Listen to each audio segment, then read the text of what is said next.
call the meeting to order. We're going to stand. We have an invocation followed by the pledge. And tonight, Mr. Hamilton's going to lead our prayer.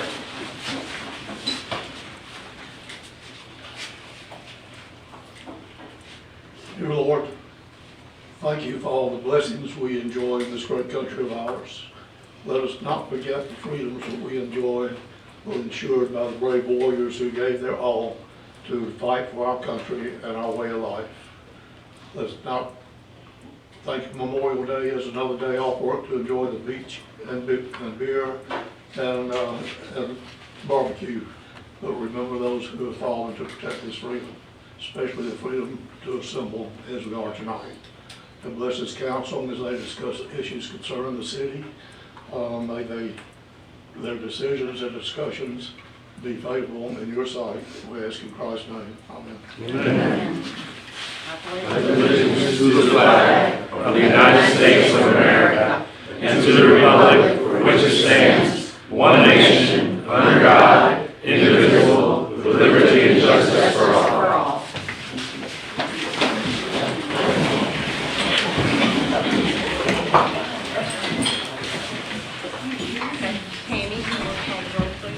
Mayor Miller? Here. Mr. Smith? Here. Ms. Hamilton? Here. Mr. Lally? Here. Mr. Wolf? Here. Okay, we're going to start our meeting with mayor's comments. And basically tonight what I did is, well, wrote this long speech and I thought, that's just not going to get me anywhere. I really need to reflect and know what I want to convey to you guys tonight. I have reflected on the past 30 days or month of my mayorship and, you know, looked at my goals that I had set for this month. And I had studied the charter and researched and, you know, felt I was coming into something I could definitely do these duties. And research is my strong suit. So we know that each council member serving here was elected by the public and as individuals, not as a group. I believe that the citizens expect us to work together and set aside our personal interests and influences to do for the better of the good of our community. Because disrespect and personal attacks create unhealthy relationships. And I really believe in my heart that the success of this new council really depends on building a good relationship. We need to consider how we're going to plan to move forward in building this relationship. Each council person has a role here.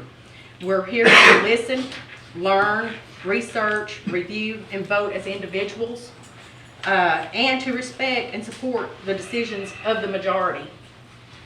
We also need to really be careful about bringing stuff to the table that is misleading information, and because misleading information can really undermine a sound government body. We are getting ready to enter a very important part of our government, and that's going to be looking at our proposed budget and financial decisions starting in just a few weeks. We need to understand basic financial information and be able to evaluate the budget, finances, and those consequences that come with our decisions. Though we are mostly a new council here, we are very fortunate to have several people sitting at this table tonight that got experience with budgeting and finances. So as we move forward, we really need to take everything in consideration of what value we do have sitting at this table and move forward to build our relationships.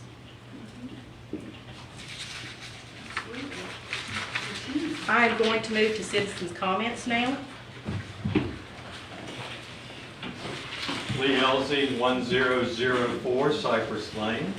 I have a comment and then two questions, please. My first comment is that I don't want you to take my presence here tonight as saying that I'm in favor of night meetings. I just came because I need to speak before the council tonight. My two questions, and one may be a general question and one specifically to you, Mrs. Mayor. Could somebody give us an update on what happened with Debbie on Friday afternoon? And the second one specifically to you, Mrs. Mayor. did you call Springbrook Accounting about her employment with the city of Mexico Beach?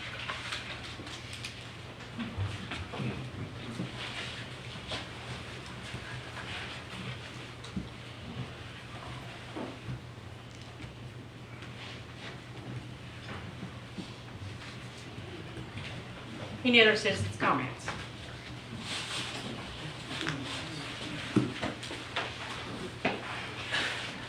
Excuse me. Bible College, 215 Kim Cove. Kind of funny being over here. I'm kind of like Lee. I worked with Debbie for 8 years. She has been a valuable asset to this city. I think it is a shame for somebody to go up, contact Springbrook, and say there's a conflict of interest. She has brought this city back financially since Michael. We have never been in a better shape than what we are now. I think everybody keeps saying the transparencies.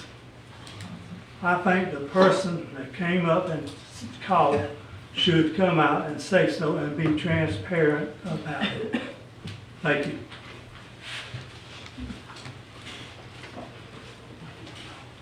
Hello, I'm Bernie Thompson, and I'm a watchdog journalist here in Dade County, and I keep an eye on where a lot of FEMA money goes. And when I found out that about $100 million of FEMA money has come through Mexico Beach, it got my attention. And then when I found out that only one person has full access to the city's financials, the person, I think, and if I'm wrong, I definitely need to be corrected, the person who writes the checks for the city is the person in charge of the finances. And I understand that there's only one person who does both. And raise your hand if you think in an organization, only one person should have full access to the city's financials when $100 million of FEMA money has come through. And it's the same person who writes the checks. In an organization, we all know that that's improper. And the city charter, which I've studied, doesn't permit that. The city charter designates the mayor as the chief elected administrative and financial official. And the 2005 ordinance that established the city administrator doesn't take that away. As you know, City Attorney Cahill, an ordinance does not supersede the charter. And I read your analysis, which I found lacking. There was no case law, and you started off with home rule, which was a non sequitur because the lines don't connect. It doesn't have, home rule does not have anything to do with city charters. City charters are the constitution of local governments. And it's very clear, and I read where you pointed out that the city bestows all powers to the council. And you emphasized that point, but you left out the rest of the sentence that said, except where the city charter says something else. And so I'll be keeping a close eye on how many people have access to the finances and if the city follows the city charter. Thank you.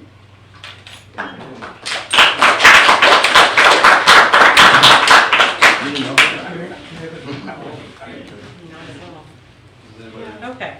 Any other citizens' comments? Yes, sir. Well, excuse me, Walt Kinsey, 42nd Street. While we're on the issue of accounting, I was looking over the 2021 report, audit report.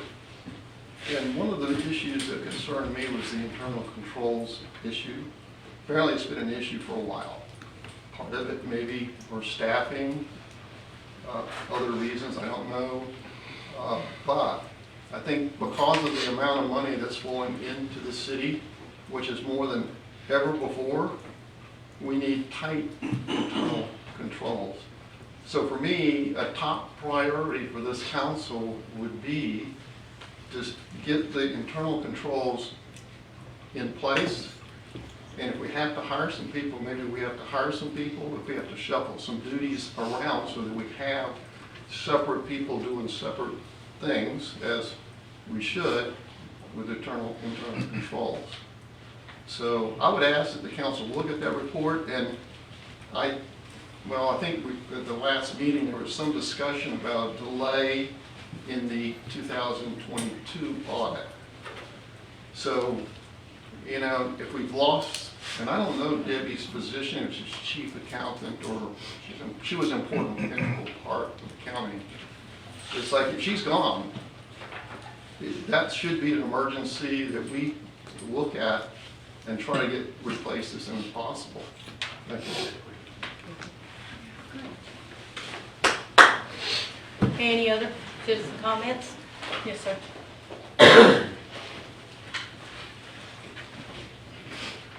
Jerry Wallace, 418 Arizona Drive.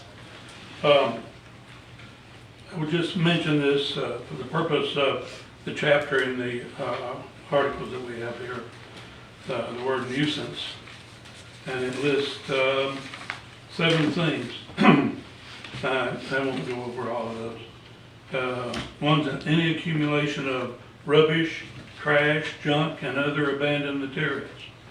Any excessive accumulation of unintended growth of weeds, undergrowth, or other dead or living plant life upon a developed lot. Any grass, underbrush, or weeds which exceeds 18 inches in height. Any unsafe dwelling, blah, blah, blah, and it goes on and on. The point I was trying to make was any grass, underbrush, or weeds which exceeds 18 inches. And we have a lot of lots in the city that comes under that. And I would just think it's time we got it all cleaned up. And I mean, most of these lots could be bush hogged, whatever. The one across the street from me, I can't see the other house on the other block anymore now because all the brush has grown up over my head. So, does anybody have anything to say about that? Is that something you reported to like code enforcement? To see if the owner could be notified? I have visited code enforcement a few times. Do we know if there's been any emails out, mailings out? Yes, ma'am, so I can respond if you'd like. Okay, let's do it. So we actually have it slated to be on the agenda in June. It was timely for Mr. Wallace, he stopped by earlier today. But the land development code's clear about we can send somebody in to abate a nuisance. So I have that on the, slated for the agenda for the first meeting in June to bring back a game plan going forward related to administrative policy. So that'll be up for your guys' review. We do send letters out. Okay. And the land development code says we can abate the nuisance as a city if it gets dangerous and then bill back the owner of the residence. So before I start with that program, I want to bring it to you guys for review. And I'll get you guys all on board and make sure we're going in the direction you want to go. So I'll bring that back very shortly. But we do send letters, and they do go to, if it gets really bad, they go before the special magistrate. Yes, ma'am. Okay. Can we send somebody out to look at this property? No, I noted it. Yes, I noted it today. Yes, ma'am. Thank you. So what do the letters say? Well, generally, it has to be an undeveloped lot. It can't be one that's developed. If it's undeveloped lot, it could be growing as high as it could possibly get. If it's been developed or there's ever been a No, wait a minute. You mean, but I was under the impression if this lot had been cleared once, then it has to be maintained. That's correct. That's what I was saying. Yeah, that's correct. So we do have it in our code. So I believe it comes back to a later date, ma'am, and we go forward from there. Mr. Wallace, what is that address? What is your address that's across the street from He's in you? Arizona. I don't want to tell. I'm 418 Arizona, That's your. and Bubba can talk to me about that too. Okay. Thank you, Mr. Wallace. Thanks, Mr. Wallace. Any other citizens' comments?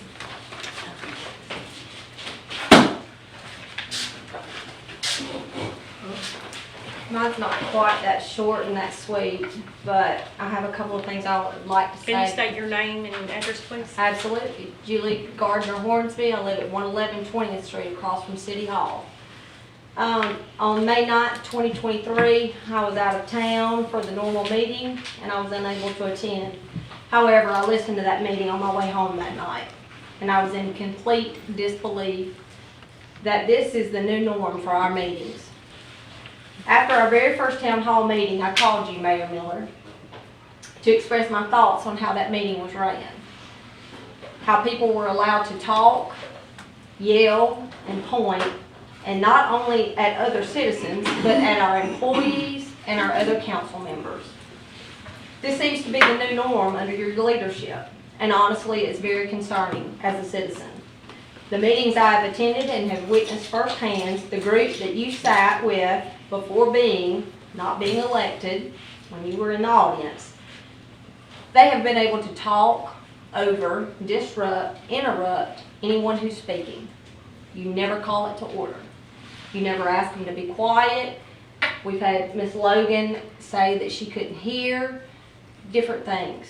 At some point, we've got to have some decorum and some order to these meetings. Everybody just can't speak over everybody, whether they're who you helped or who helped elect you or not. That's irrelevant. As mayor, I ask you to go back and listen and watch last week's meeting. Go to 1 hour, 53 minutes, and 47 seconds. And tell me, do you think this is an acceptable and proper way for a meeting to be ran? A member of the council, yes, it is a member that you, sorry about Ellie, that you don't support, but this member was speaking and was completely interrupted and disrespected. It happened again when the attorney spoke, and it happened multiple times. I quit keeping track of how many times it happened to Doug. On your Mayor of Mexico Beach page that you're an active admin on, which, by the way, as a citizen, I'm blocked from being a part of.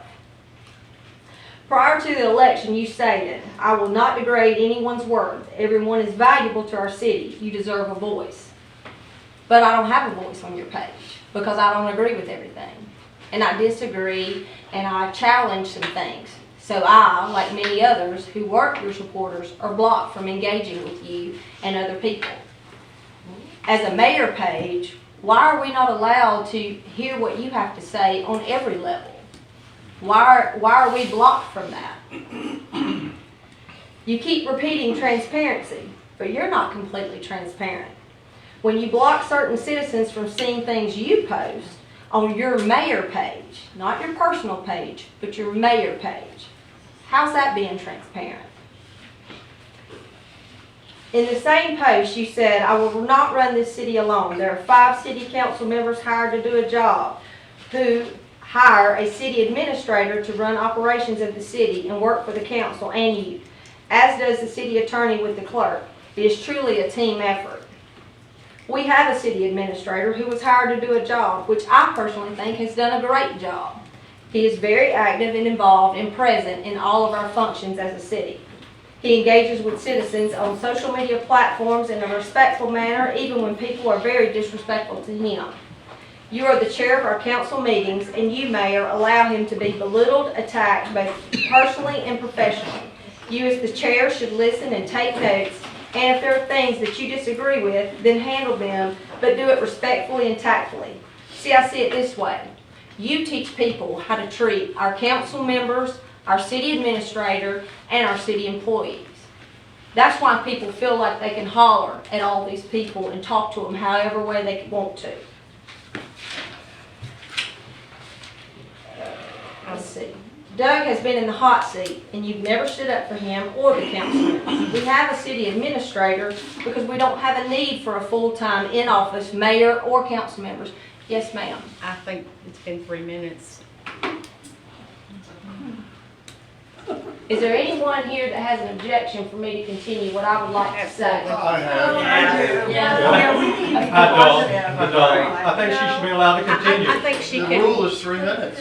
There is no It's a rule for everyone. You don't use that rule. And nobody changed it, and it's never Okay. been It's put never, into effect. it's never been heard. Call to order, please. Do you want to continue? I would like to continue. Do you know how many more minutes you would be? I don't know. Well, I think we need to move on, we don't want to be here. We do normally have people 3 minutes, and, you know, we could stay here all night with one person, but I think there is in the charter, in the ordinance. Has that never been invoked? Yeah, I'm sure it has. I've It's been never invoked seen when it. I've stood in your shoes, so I'm not gonna argue with you, Of course. okay? And let me just address the Facebook, Mayor Pecora Facebook page. Sure. The day that I got mayor, I closed that Facebook because it was my election page. So it is not even. But we all still are blocked. I don't operate it, that's what I'm You're saying. shown as the admin for that page. Yes, Are ma'am. you talking about What's Up Mexico Beach? No, ma'am, you're one of the admins along with Jennifer Ward on that page. No, But your that's mayor not- elector page is That's still not my up and mayor running. elector page, but. Yes, ma'am. Yes, ma'am. I do not run that. Jennifer's been put on that. That's After I your was What's elected. Up in Mexico Beach page. Yes, ma'am, I'm aware. Okay. I'll save the rest of it for the next meeting. Okay. The last thing I would like to say, if I can real quick, we have these meetings and we're all allowed to speak at the beginning of the meetings. But then at the end of the meeting, we're not allowed to voice any concerns that we've had during the meeting. We have to wait till the next meeting. But the council is allowed to say what they would like to say. I think there needs to be a section at the end of the meeting so we don't have to wait for 2 weeks to say what we disagree with at this meeting. I'll get it out there. Okay. Yes, And ma'am. this is what I'm talking about.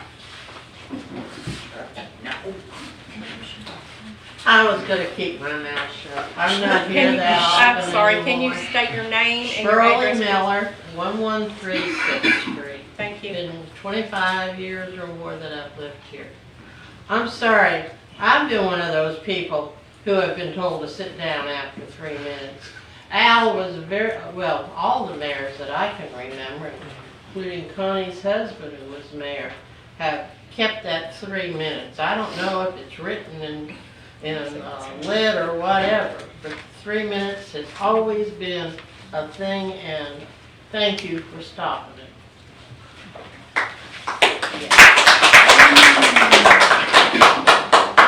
Any other citizens' comments before we move forward?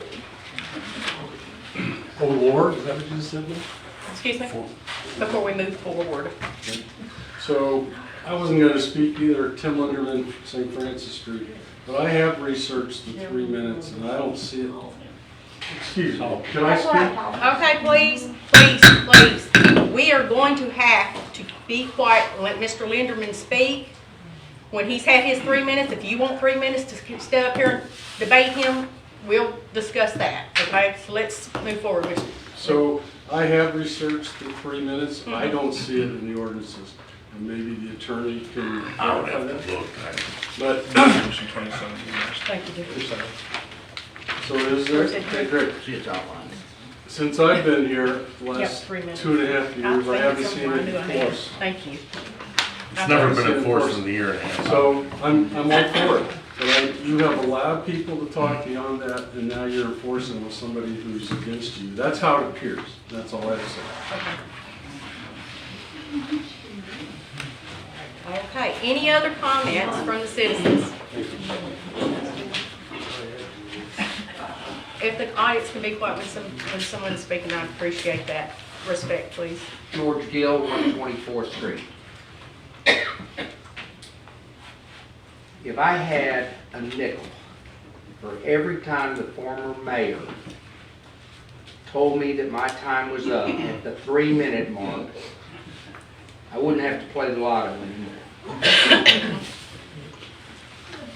Mr. Cathy expressed to me personally that as chairman of this council, he determines the time allotted to the citizen participants that want to make a presentation.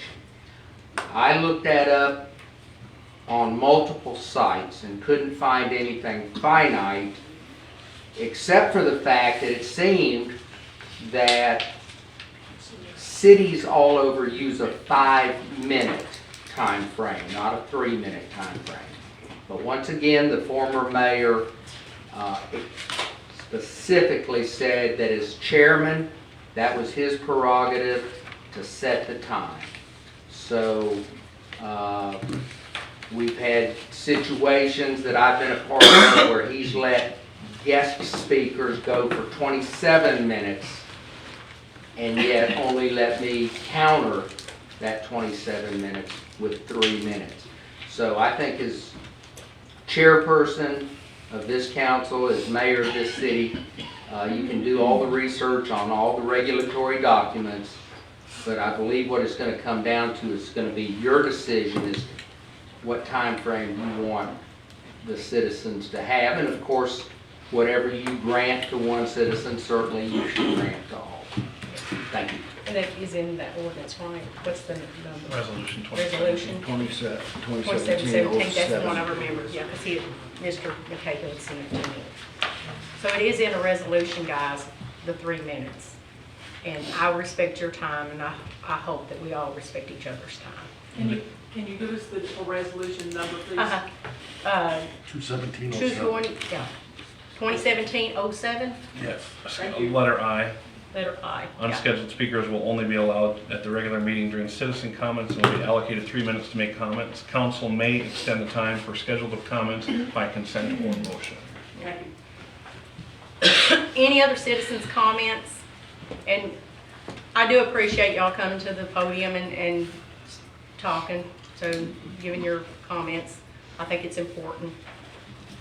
Any other comments before we move forward? Floor is still open to you, and I will be open the floor other times for citizen comments, okay? All right, we're gonna move to our consent agenda. We have 2 sets of minutes, May 9th, and then which are meeting minutes, and then our town hall meeting minutes for April 25th. Any motion for consent, motion for acceptance of consent agenda? I'll make a motion to approve the consent agenda. Second. Any opposed? Tammy, let it show that the consent agenda, both minutes for May 9th and May 8th or 25th have been approved. We're going to move to our regular agenda. And it looks like Mr. Smith, the legal opinion of mayoral duties. You asked for a copy of the from Clint, and I also got a copy. I didn't get this on the agenda, but we got one from Nick that was done in 2015. Took both of them. So I went over both of them, sort of outlined what I thought we needed to do, and I hope everybody sort of agrees with what was said in that letter from Clint and Nick. But I also got something I'd like to read that I put together from all 3 or 4 of them, from the charter and the ordinances that has been going for 40 years. 40 years this has been going with the charter. So this hadn't changed. Where we're going to change it, I think Mr. Williams might bring it up later or something with the charter. But the ordinances to me still stand. But I like to, this is what I put together. I'd like to voice my thoughts on how to utilize the strengths of the people sitting around this table. I'd like to thank Clint for providing all of us with his answer to the mayor's questions of her role in our government, and think we should trust his counsel so we can move forward with more constructive meetings. And Nick's too. I got other copy. If somebody wants that copy, I can probably get it from Tammy. First, without question, the city charter is the ruling document, as you see it, of the city.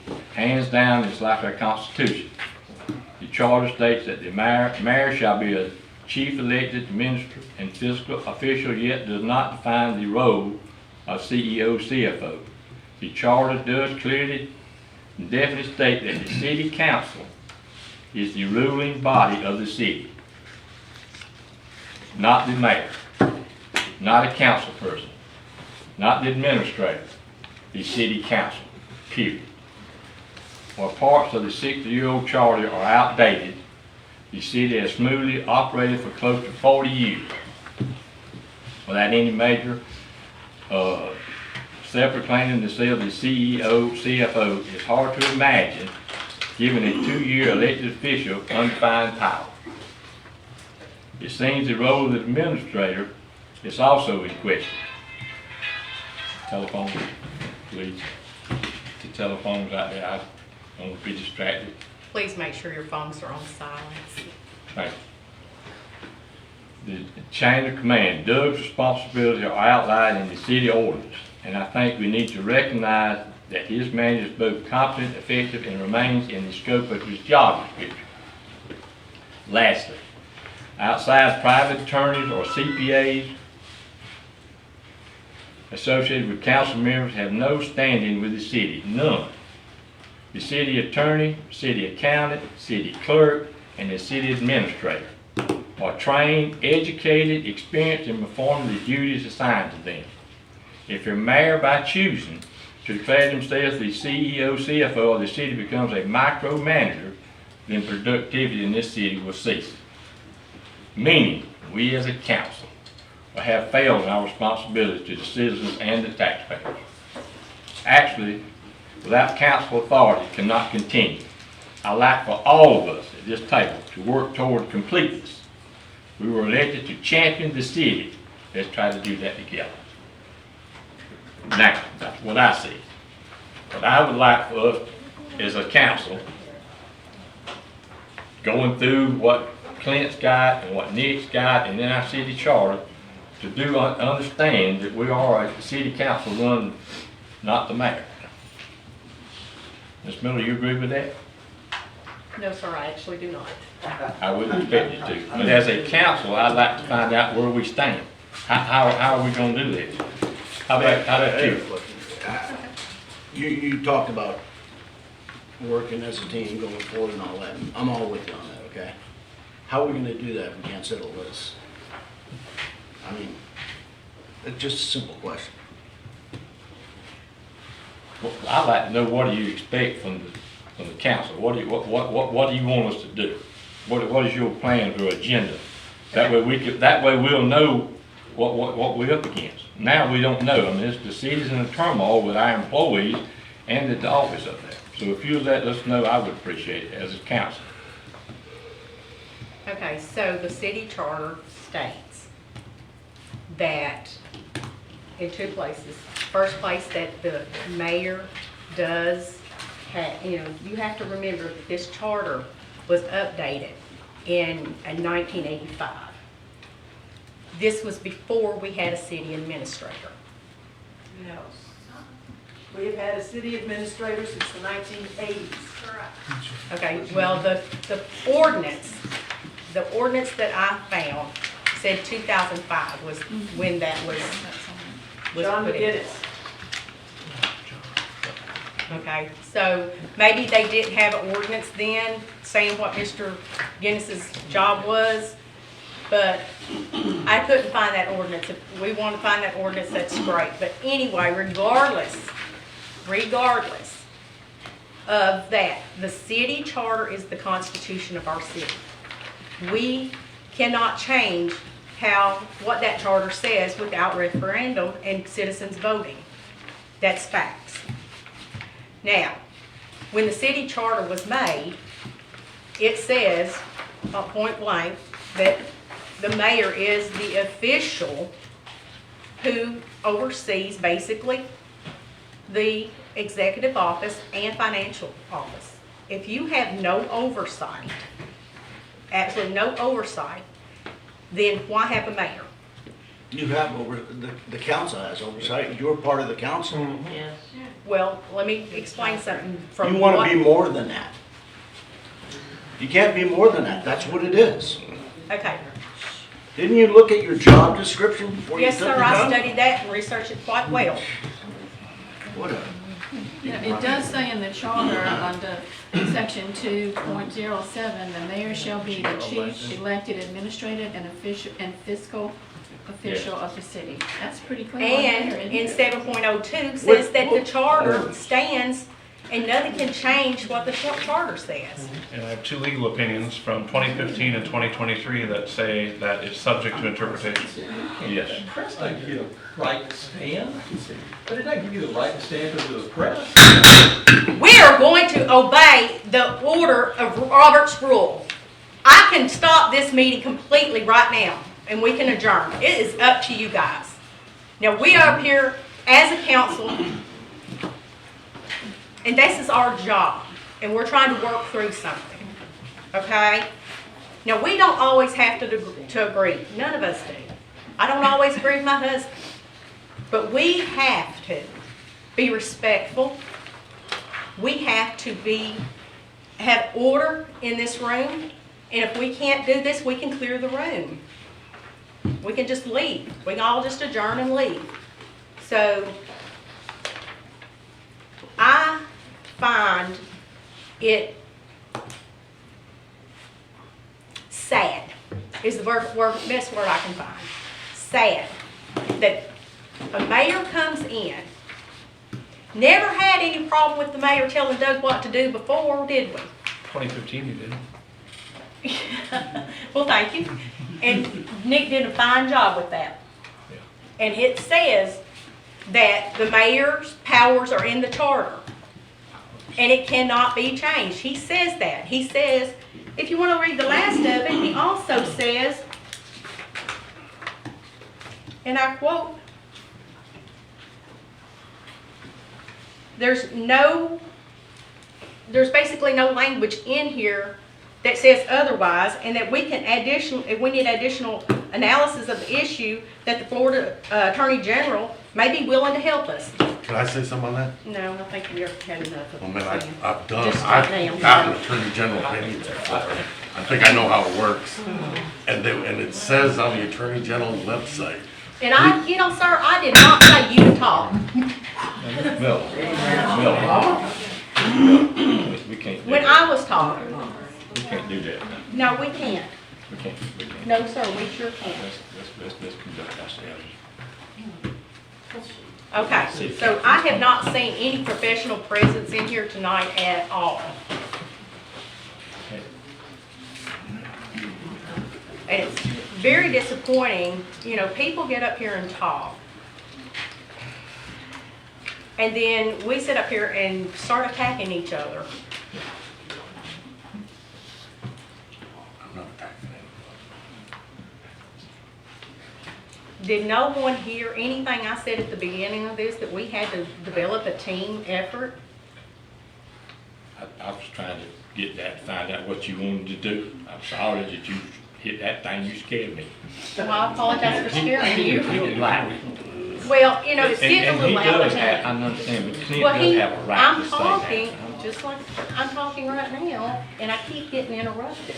Ma'am, me and you, it's just happened before when you didn't stop. It just looks so obvious now, that now, when it's turned on the other foot, you get to the gavel. So Yeah, let's- because I didn't have the gavel last time, so. Oh, well, don't you ever have.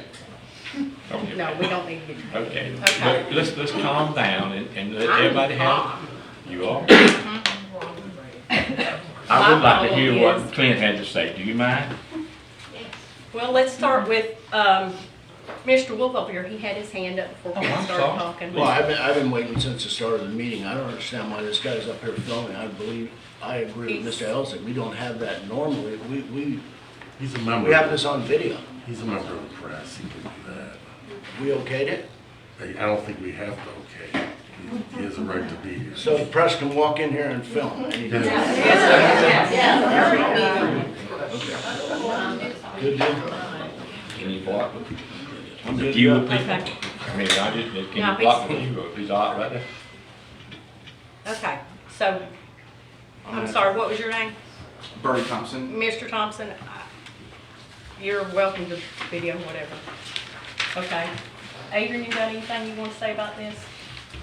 I think I'm going to cover most of what I have to say about it, number 5, but reading the legal opinion from 2015, I was the clerk at the time, so this isn't the first time this has come up. I've been down this road numerous times. Even one of the recommendations in Nick's opinion is a charter referendum could clarify the extent of the mayor's powers and adjust the powers pursuant to the referendum.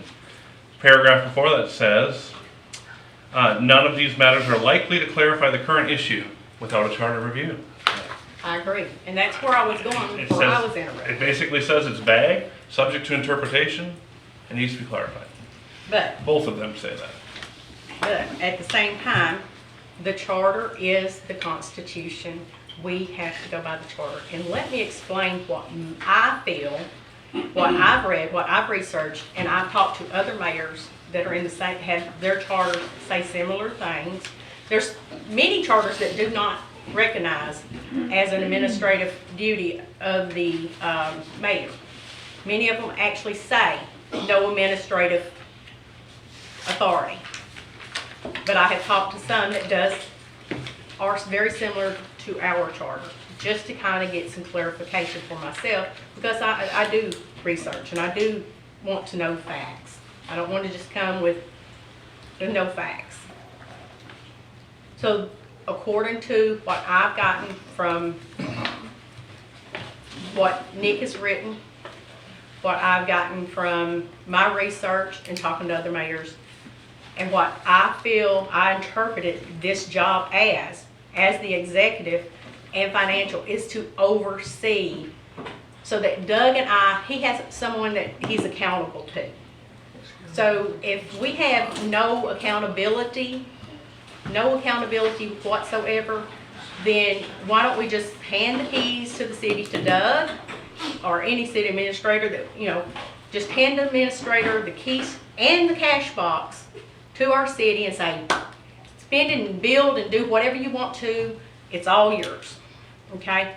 Now, I'm not saying that I have any power to do anything when I work with Doug. He and I should communicate and talk about things. I should be kept in the loop. And if we find something that we say, well, that probably needs to go to the council so we can vote on it, then that's what we would do. He would take it, put it on the board, we would bring it to the council, and, so that's how the oversight I see should work, and I think that's the way it's worked in the past. So if we're not gonna have any oversight, I don't think any citizen in here, I know I wouldn't as a citizen, vote for no oversight over the city administrator when the charter says there should be oversight. That's where I'm at. Doug and I have talked. We haven't got any problem. To my knowledge, he hasn't expressed any problem with talking to me and getting things for me and keeping me in the loop. We did have the one hiccup with the software, and we're still working on that one. So, the things that, that should have been an administrative thing. I should have said, hey, but I wanted all of us guys to be able to look at these financial records. I think it's vital. If you have looked at our financial records, our audits in the past, we're not making any great movements forward to correct our internal controls. And that really can put us on probation or give us some trouble with the state from what I'm being told, okay? So I think it's important. I would like this council to agree that we oversight. He has oversight. That's what the charter says, through the mayor. The mayor works with the council to vote on things that need to be voted on. Laws, policies, procedures, ordinances, resolutions, things we need to change, and that comes to the council. So I don't see why this is such a big uproar when I have never seen this happen before. And other cities I've talked to said, no, it's in the charter, that's the law. So, all right. Anything else from you on this? Did you explain to me, or did you tell us what you would, tell us what you just did? You wanted to be the oversight, that's what you wanted to be? That's what I see the charter saying, and that's what my research has shown. And that's what this pretty much has told us as well. You cannot change the charter, and that's what the charter says. Anything else? Yes, are we gonna agree on, you were gonna agree on that, or is the council gonna agree on that? Let's talk, let Linda just give her piece, and then we'll talk, we'll settle up and Okay. move on. Settle up. Okay, so, I think as far as what I just read, that the mayor is the chief financial officer, and she's also the administrator. I think that's about as clear as you can get what your duties are. I don't know where the term allegedly CFO, I don't think you've ever said you were the CFO, I'm not sure. That concerns me that somebody would even indicate that. So, I mean, where are you getting that idea? That's. I mean, okay, nobody that's for me. said she's the CFO. But that's what But we're we're trying reading to what do. the charter says she I- is. Let me go ahead, Ms. Howard, I'm sorry. Okay, so we can do one or two things. We can agree that Doug and I will continue working together like he has worked with previous mayors. And we bring things to the council like we've always done. Things are always voted on. It's not like, you know, I don't think Mr. Kathy or any other mayor, I wasn't here back then, but any other mayor probably didn't just do things without coming to the council. If you don't have anybody that's communicating with your city administrator, he feels like he's got 5 people to answer to. And I don't think that's the way it should work. I wouldn't want my 5 bosses over me, all of them telling me something different to do. It's not fair to him. Not saying that he can't communicate with the others and they can't communicate with him, telling what they think they need. They may say, oh, well, we need to bring something to the council. That's fine too. But there has to be some oversight, especially our financiers. We're in a crisis financially, whether y'all know it or not. We are currently in a financial crisis with our internal controls and with losing Debbie, which breaks my heart because I just sat here 2 weeks ago and said what a great job she was doing and I didn't think there was any problems. And then the next thing I do, I get a phone call. Now, I do have a phone call into Springbrook now because I want to know what's going on. Now, that's my piece. Now, we can say, you can tell me no right now that y'all don't see the charter being the law, and we can move this to the next step and I can move on with our agenda for tonight, maybe not keep Ma'am, everybody so late. Can I have some clarification just because I'm a little Mhm.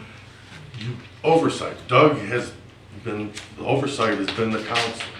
And the way things have always worked is the mayor does, he met with the mayor. Man, I don't understand what the difference is, what you're. Well, I don't understand either. I mean, because I think there's all I was plenty of doing was meeting oversight. with him. You guys, the council has oversight over him and that's the way that it's been. You can, as the mayor, you can go in, talk to him, have oversight as well. I don't understand what it is that needs to be so different. Every one of us can go in and talk to Doug. I mean, what I I thought, said. but way you just presented it was you wanted to be, you as a mayor wanted to be the oversight just to Doug, when all 5 of us need to be the oversight of Doug. I mean, we hired him. Mm-hmm. And it does say in the charter that he works at the pleasure of the council. That's good. So he don't have one boss, he has 5 bosses.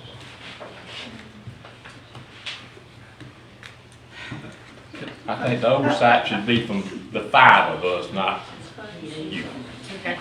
That's right. Okay, so look, I think we need to just table this discussion. I think we've beat this dead horse enough, and we will move to the next stage of this, and we will move on with our agenda. Does anybody have anything else to say before I close this? Me? I think it's important that we don't just read one sentence and get hung up on that, so I'm going to read the whole thing of what the mayor says under 2.07. The mayor elected as foresaid shall be a voting member of the council and presiding officer. The mayor shall be recognized as head of city government for all ceremonial purposes by the governor for purpose of military law, for service of process, execution of contracts, deeds and other documents as the city official to represent the city in all agreements with other governmental entities and certifications to other governmental entities. The mayor shall be the chief, we always skip this word, elected, administrative and fiscal official for the city. The purpose and duties of the mayor shall be such as conferred upon him by state laws, this charter, and the city council. Okay, there's a colon there. Now, a colon, if in law, connects to another phrase. So, anyway, I'm not gonna beat this dead horse anymore. I'll move to the next stage of this and we can move forward with our agenda. Not surprised that this, has come up in this manner. Can you tell me what we accomplished, or did we? We did, that's why I'm saying we're tabling this. Did we, just 5 of us, we still, apparently we don't agree. So Okay. we'll just move to the next Well, stage. do we need to vote to see if we're gonna agree? No, there's nothing to vote on. Nothing to vote on, y'all. Talk. Everybody, this was just a discussion. I don't see any voting on here at all. Can I ask something? Are we tabling this to speak further or to write something up? What are we doing? Well, Tabling it until next year? Hopefully number 5 will Yeah. help take care of it. well, like I said, I don't think number 5, I don't think any citizen would want no oversight on their government. We have oversight. I don't understand why there's Saying- no oversight. I don't understand. All 5 of us is oversight Okay. administrator, Again, not just you, just 5 of us. let's move forward with our agenda. There's no voting on this item, this was a discussion item. Okay, so,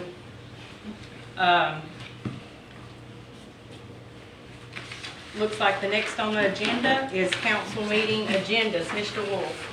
Yeah, geez. I apologize for even having to bring this up, okay? I really do. But this is the forum that we're able to talk. If you're gonna go in the office and give orders to people in the office and we don't know about it, I'm gonna ask a question when we get to this type of forum. So I'm asking a question. Before I ask the question, I wanna tell you how we got to where we are and why I'm asking the question.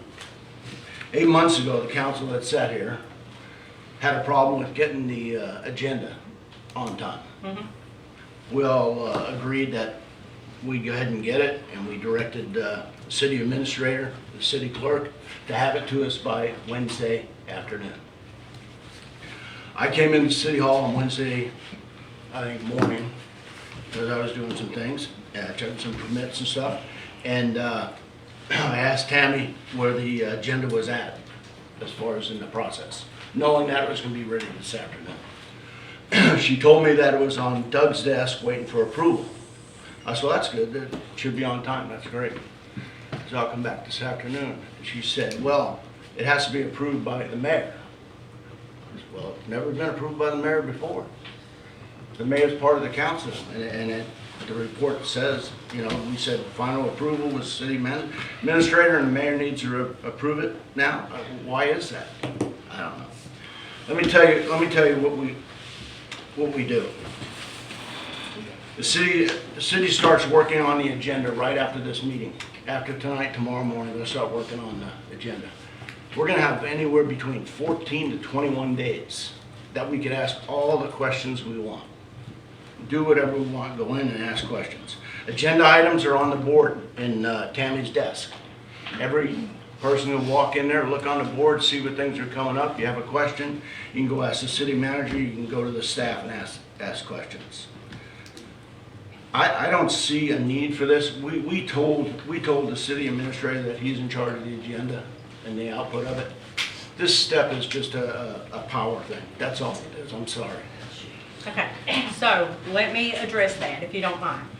Okay, so I have to preside over the meeting, and Robert's rules say that I should be, being as I preside over the meeting, I should be looking at the agenda and knowing what is it going to take us with time-wise, okay? Are the topics, you know, appropriate time? Is there time to discuss the topics? So we want to be good stewards of our time as well. We don't need these types of long 3-hour meetings. And, you know. Madam Mayor, 14 to 21 days to get that ready. They have 2.5 days. Has there been anything that I've taken off the agenda? They have 2.5, yes, there is. Okay. I mean, you're asking that, yeah, you took the, his opinion off. No, sir. Oh, Jerry put it back on as a councilman. You took it off, Jerry put it back on. Did you not? I asked that we not have it because it was just a legal opinion. I didn't think That's it a needed yes to or come no to- question, ma'am. Sir, I didn't think it has to come to. You the took it council. off. You said you didn't take it off. You did take it off. No. And Jerry put it back on. Let's be correct with this. I am correct. He sent, okay, I find this a hostile environment. It's not. Yes. Quit being a Tasmanian devil as you go into City Hall. Maybe that would help. I think we need to adjourn this meeting for the night. Yes. Could we move the resolution, at least do our voting part of our meeting before we adjourn tonight? I don't hear any motions to table anything nor adjourn. So point of order.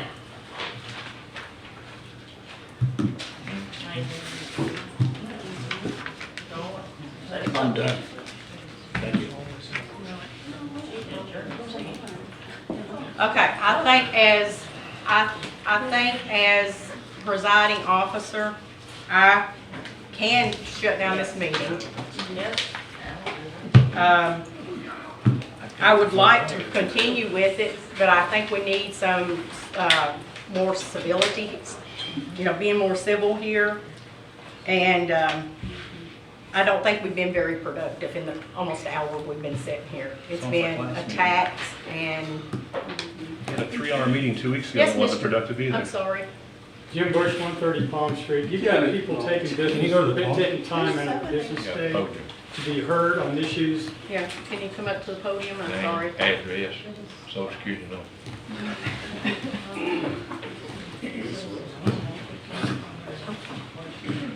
Jim Bush, 130 Palm Street, 267-70-9199, Lieutenant Colonel retired. You've got people here that are bringing business before the council, they're taking time out of their business day. Okay, there's a pissing contest going on. Let's watch our language, please. We don't take, but I'm not gonna talk that way in front of my wife, and I appreciate you not saying that on this in public. I would appreciate it, Mr. Bush, thank you. Mr. Miller, I don't appreciate foul language in front of the ladies. These people taking time out of their business day to be heard. You can cut down all the public conversation going on about what's going on here, the way things are run. But they should be heard on the things they're bringing before the council. That's all I've got to say. Lisa, you had your hand up a while ago, dear. I'm sorry. Would you like to come up?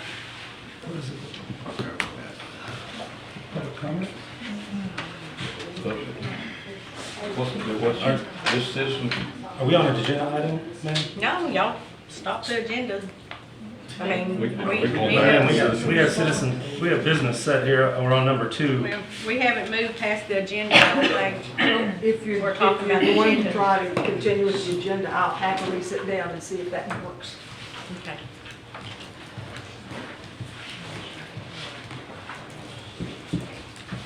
You want me to complete the agenda? Are you finished with it? Well, I guess the only thing I'll ask, Madam Mayor, is that I ask that you rethink your decision and allow the city administrator to do the job that we tasked him with. That's worked well for this period of time, and I believe would continue to work well. And I don't think it's wrong to ask to see the agenda before it goes out, so I can make sure we have time. Great. And we're not spending hours of other people's time as well, being good stewards of time. But we'll move forward on the agenda. The next item is selecting a mayor pro tem, which will be very interesting. The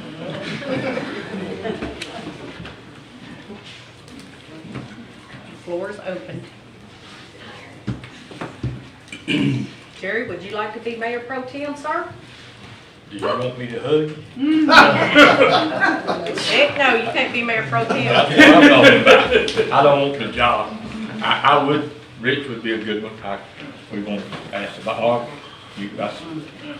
I would also like to consider Adrian Well. He has a background as the city clerk, and he's very active in the city, and he's been on the city council for a while. Seems to be a man in the Please know. remember to throw your voice so we can hear back here. Thank you.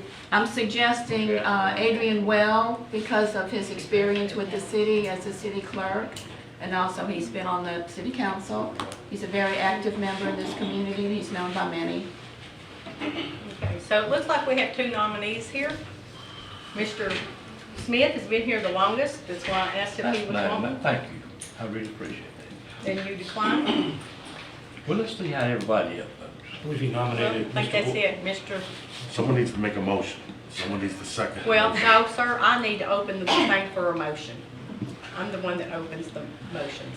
Okay. So, as presiding officer. I wasn't trying to step on your toes or anything. It's just. Well, I wish you'd stop. So, I wanna be ugly, I can too. That's I know, let's do. nice, please be nice. Let's do. Let's get some order about this. This has turned out to be another one. So we have two nominees, unless Jerry's gonna accept my nomination. I'll make a motion to appoint Richard Wolf as the mayor pro tem. I second. All right, call the roll, Miss Tammy. Mayor Miller, Yes. Mr. Smith, Yes. Ms. Hamilton. No. Mr. Welly, Yes. Thank you for thinking about it. Well, you've been here for long, this Thank officially. I appreciate that. Okay. Congratulations. Yep. Congratulations. Okay, so let's move to our next agenda item. We're going to the 2023 committee assignments, and that's in our packet. Yes, ma'am, I have that item. The 2023 committee assignments, there are several opportunities for council members to represent the city of Mexico Beach with various committee assignments. I've attached a sheet that identifies each one of them and kind of what your duties would be and meeting times that has been in your packet. We need to appoint these members to represent our city. There are currently open positions in the MAC, which is the Military Affairs Committee, the Bay County League of Cities, the TPO, and the Estuary Program Committees. Having representation for the city of Mexico Beach in these committees is beneficial in many ways and shows willingness to be involved in the Bay County and the community. We would like to have nominees or volunteers to fill these roles so that we can forward information to those folks and to keep them up to date on each one of those committees so they can come back with to the council, any of those they're related to. So the first one up is the Bay County Transportation Planning Organization. In the past, Mr. Smith has represented this role, but that position is up for you guys if he's going to continue or somebody else. I'll pass that along. Oh, I was gonna say, I think No, you need no, to do no, it. thank you. Thank you, you'll be hugging. Okay, but then with next, no. Well, I'm getting, at least getting offered hugs now. That's right. Well, we can never take it. Yeah, I'll okay. get somebody else. Anybody interested in the TPO? I would love the TPO, but that means that I think somebody like Linda would be perfect for the estuary. She'll learn a lot. That's what I have. Because I'm currently on that You like to committee. have it? Okay, Estuary. Yeah, Oh, the estuary. I'd like to be on the MAC myself. Since okay. I'm from military. I was, Can we do two on the Did you? MAC? Is that? I'd like to do Mac. yeah, that's what I was thinking, Yeah, like a two Mac. We have represent. I don't know if we can do more than one. There's a role for me to back up if you guys aren't available. I can look to see if we have more than one, but we definitely need one. Jerry, you want that? I'd like to have the MAC because I was in the military. And you was too though, so. But now that's for the council. I don't think I want to take something. I'm good. So I think this is a volunteer thing. Oh, I'd like Y'all to have work the it MAC out. because I was in the military. I will be glad to do the Bay City That's what I was going to say. chapter. Perfect. That's what I had Perfect. down. Yeah. All right. So, Ms. Hamilton, you're interested in the St. Estuary program? Correct. Is there anybody else interested in that one, or we're good with that one? Good. Okay. Military Affairs Committee, Jerry said he's interested in that one. Is there anybody else? Or do you want me to try to see if we can get multiple people on there, but we definitely need more? If we can get two, I think Rich would be a good representative with his background. Background, both. Yeah. Smith. And maybe we can swap out if it's all right. If I can't go, and Rick can go or something. Would you consider staying on the TPO? Okay. I got a lot of things done with the TPO board. It's just something I think somebody else could get. I got the little flashing lights at down 98. And I got a lot of things done. There's some good people. You learn a lot there, but just, Okay, so anybody else? So the next one is for the Florida League of Cities. Mayor, you said you were interested in that one? Okay, great. Good.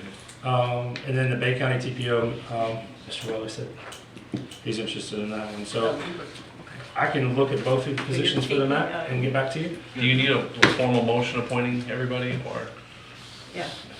Yes. can I do it all in one? Sure. Yeah. Even though I'm going to motion myself. Okay. Would you? I make a motion to appoint myself to the TPO, Mayor Miller to the Bay County Chapter Florida League of Cities, Richard Wolf and Jerry Smith to the Military Affairs Committee, and Linda Hamilton to the St. Andrews and St. Joseph Bay Estuary Program Board. I Okay, we second. have a second. There we go. And Ms. Tammy, roll call vote. Mr. Wolf? Yes. Mr. Rowley? Yes. Ms. Hamilton? Yes. Mr. Smith? Yes. Mayor Miller? Yes. All right, so we'll get some information forward to each one of you guys about those roles, and thank you very much for filling those spots for us. That's all I have related to that. Okay. Mr. Rowley. I'll be quick, I promise. The chapter review I'll be committee. quick. Yes. So in the 10 years I've been here, this is at least the fourth time this charter has come up and been the discussion it was tonight. I've researched a lot of cities and what they do. Most cities have a 10-year charter review board that is separate from the council. Each council member I've seen has appointed one, I've seen them appoint two. I think 11 is too many people. I would recommend that this 56-year-old document be workshopped by a committee of residents that each one of us appoint one member to. And they start to look at the charter and clarify things. This city isn't what it was 56 years ago, and you're gonna find things that are gonna need some work and some clarification. One of them, I hope, is you clarify the mayor, so we don't have this argument every 3 years. So that would be my motion, would be to, I don't know if you want a motion, you don't Yeah, want do to you talk want a first. motion? I would say, I'll make a motion to create a Let's see. charter review committee. Okay. What's the end result, though? To bring back to this council recommendation for referendum, so items that need to be out to I just vote. wanted to be clear, thank you. Okay. So we have a motion on the table to appoint a committee to review our charter. And there will be 5 members that will be appointed by one by each of the council members. We have a motion by Mr. Willie. Do I have a second? I have a second. And Ms. Tammy. Ms. Hamilton? Yes. Mr. Welly? Yes. Mayor Miller? Yes. Mr. Smith? Yes. Mr. Wolf? Yes. Now, what this committee will do, we'll go over and review the charter. They'll have input. They'll bring it to the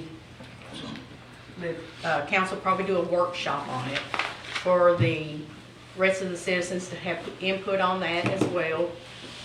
Usually they bring questions and they vote on those questions of having a referendum for those questions for the citizens to vote on. So, Do you want those names next meeting? Do we do it this? well, that's what I was gonna say. How do y'all want to do that? Y'all just wanna Well, we just bring it in Contact. next meeting, Yeah. make sure Well, I we could agree. make a contact with? I can put an agenda item on, and you guys can work on your names. When we come back, we'll have a suggested time, the staff will have a suggested timeline for completion, so that we get it in time, and we get it before if it gets on referendum. We can present that at the next council meeting in June, the first council meeting in June. Okay. So, be thinking, I guess we need to talk to people and get their buy-in and that they want to serve on this committee before we bring their name to the committee and they go, no, I'm not serving. It'll be a big grueling. Yeah. It traditionally takes about 6 months. So Lengthy. It's very it's lengthy. gonna take some time, and it's gonna take some dedication. Yeah, so, all right. Thank you. Let's move forward to barefoot kayak paddle board rental. We have a development service, ACA Michael, it looks like you're up.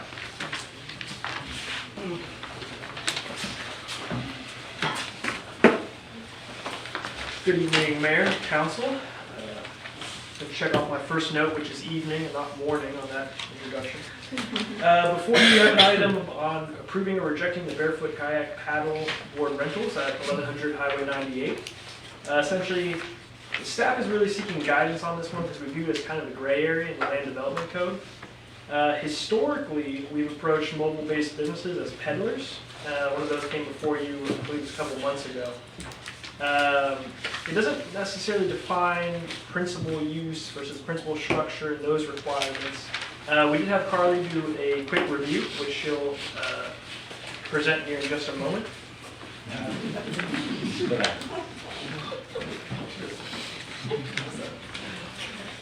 So I'll turn it over to Carly here. She stood up. She said that. So just a little background, Barefoot Rentals is they previously operated a business in Mexico Beach for approximately 10 years. The owner let us know that prior to Hurricane Michael, they had a surf shop that I'm sure y'all are aware of. And they provided us with a proposed site plan, a picture of their prior operations, And at the time, they gave me 3 different locations that they were proposing for the site. They stated in their email introduction to us that this type of placement was intended to be temporary, and their plan was to bring a brick and mortar location as they become available. So based on the type of business, them operating out of a trailer and storing their paddle boards, kayaks, and I believe bicycles outside of the trailer during operating hours, and then returning stuff to the trailer at night. That's what was proposed to us, and we believe that that falls under the peddler section of the Mexico Beach Code of Ordinances.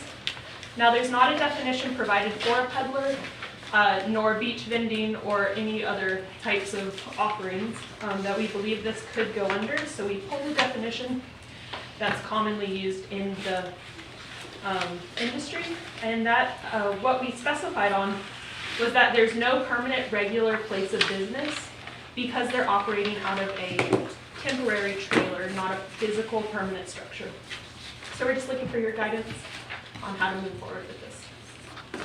Okay, thank you. Anything else? Okay, so I did a little research too, and there is a Florida law that talks about what a street vendor is, peddler, and they give examples of ice cream trucks and food carts and stuff, no permanent occupied space.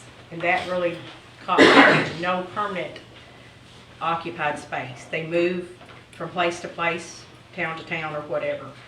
Of course, they do in those, say they have to have a business license, they have to pay sales tax. They're not conducted in a tent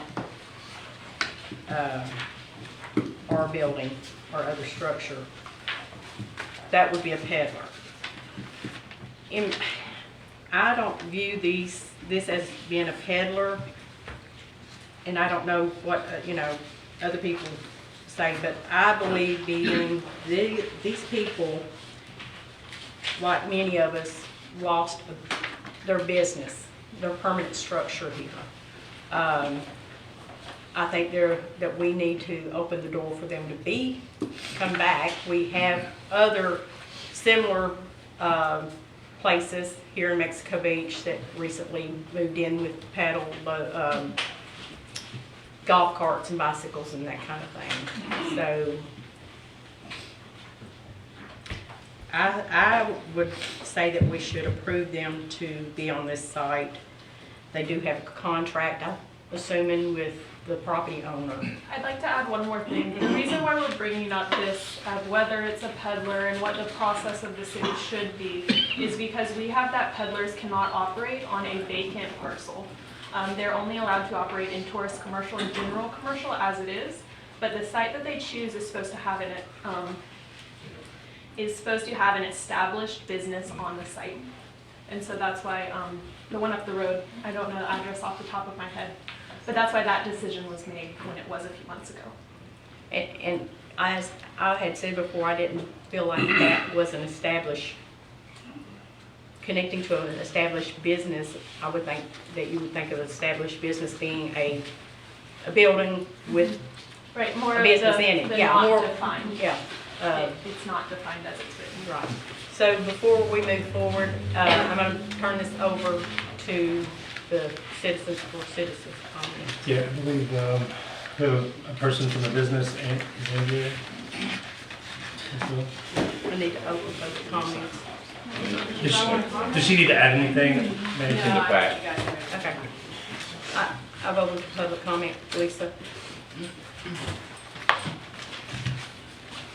I don't know where the definition disappeared to, but between 2012 and 2015, we most definitely had definition of peddler. It was a hotly contested thing in town. The definition of a peddler was someone who was here for a maximum of 72 hours in a mobile vehicle, and none of these businesses fell under what we used to call peddler's license. So I'm not sure why y'all can't find it, but we've had it. And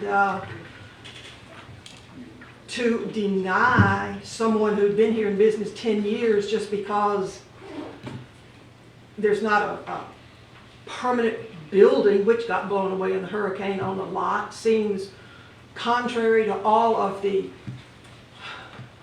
sayings that you want to work with business people and bring business back. So know that we did go through peddlers and the definition of peddlers, and it was well established what it was, and somebody needs to do a little more research because we had it, and y'all need to consider letting her put her business back.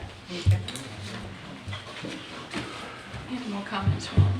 I'm Lindsay, Ford Avenue, and I believe that we need to support these people who are trying to bring their business back. I think it's very important that we do that. These people do have a lease agreement for the piece of property, and I see it as a very positive thing for Mexico Beach to have the paddle boards. They're talking about doing some ecotourism tours, which would be marvelous for our community. So I really think that we need to accept this, and they don't seem to be peddlers to me either.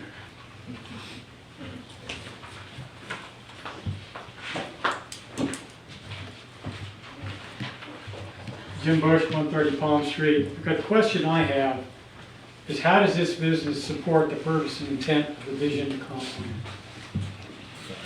The what? The vision to comp plan. How does this business support that? Because the way I read it, it doesn't. Particularly, the comp plan says they want to maintain a traditional town development pattern and historical appearance of its coastal architecture. A shack, plus the food trailers and everything we have now, is not traditional for Mexico Beach. I understand why people were allowed to do this. That was 5 years ago. And given the fact that people are allowed to set up food trailers, shacks, temporary business and stuff, sometime somebody's got to put an end to that so we get brick and mortar back. Because if given the opportunity, people are always going to take the easy way out and set up tents or food trailers or something else. When are we going to stop that? And when are we say, come in and build a permanent business? Also, it doesn't support it, and it's not going to help property values at all by putting up a temporary business. And maintain pleasing area aesthetics. What's pleasing about that?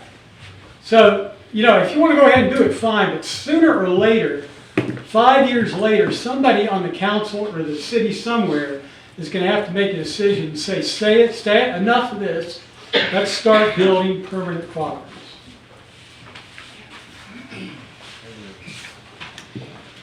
Yes, sir.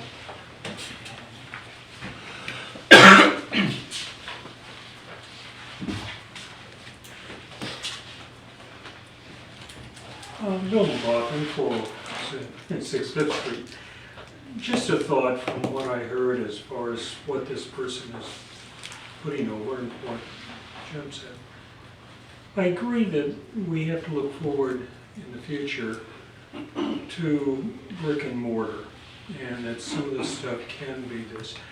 I believe you indicated, the application indicated this company who's been here quite a bit wanted it more as a temporary until they could locate or build. Frankly, you've got to suggest, I think it meets what we want to do and what's been suggested back there.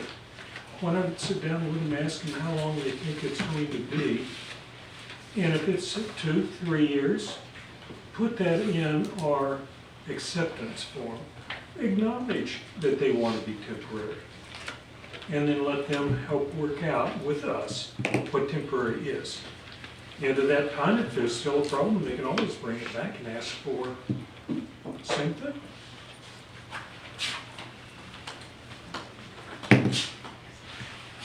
Any other comments? Public comments? All right, I'm going to close the public forum discussion. Move to the table. Yeah, it's time to move to the table. Miss Linda has This business has vowed to build a brick and mortar. We have vowed as a city to support businesses that are trying to come back from the storm, and it takes time, a lot of time. So that is their plan, to come back as a brick and mortar. They will run their business as a transaction that will be at one location. It's zoned for general commercial, and all that comes under the rules of general commercial, that they can do that. I just feel like we need to support them because they have been a pre-existing business and have provided a good service to this community. And if we have vowed to support businesses that are trying to come back, I think we should do that.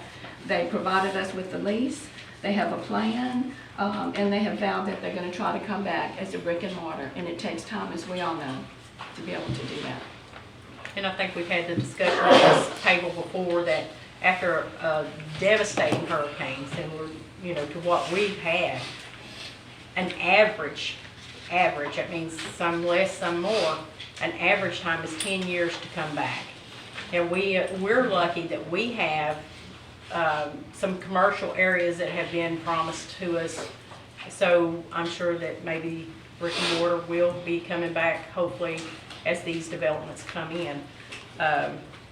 Mr. Jerry, you've got anything on this one? Oh, Marty, and it's a gray area that needs to be put on the agenda to stop.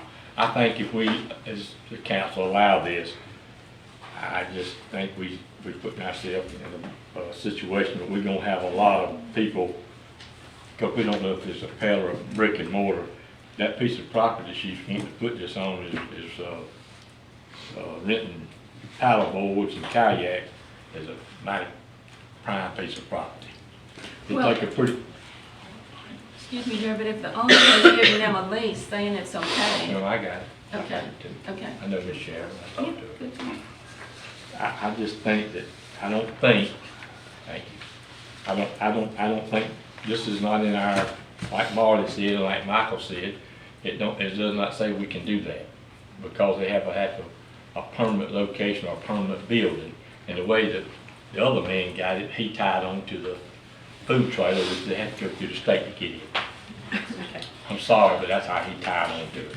I think we open up a can of worms if we do like. Okay, so, But he was not a pre-existing business, and he has not promised to do a brick and mortar building, has he? Who was that? The guy down the road with He the tied on to the other man. Well, if the Mexican food truck pulls out, then where Then is he's he? got to go. There you go. That's true. That's what I'm saying. So again, this person does have a business license for the Mexico Beach. The business is a rental, the business has a rental agreement.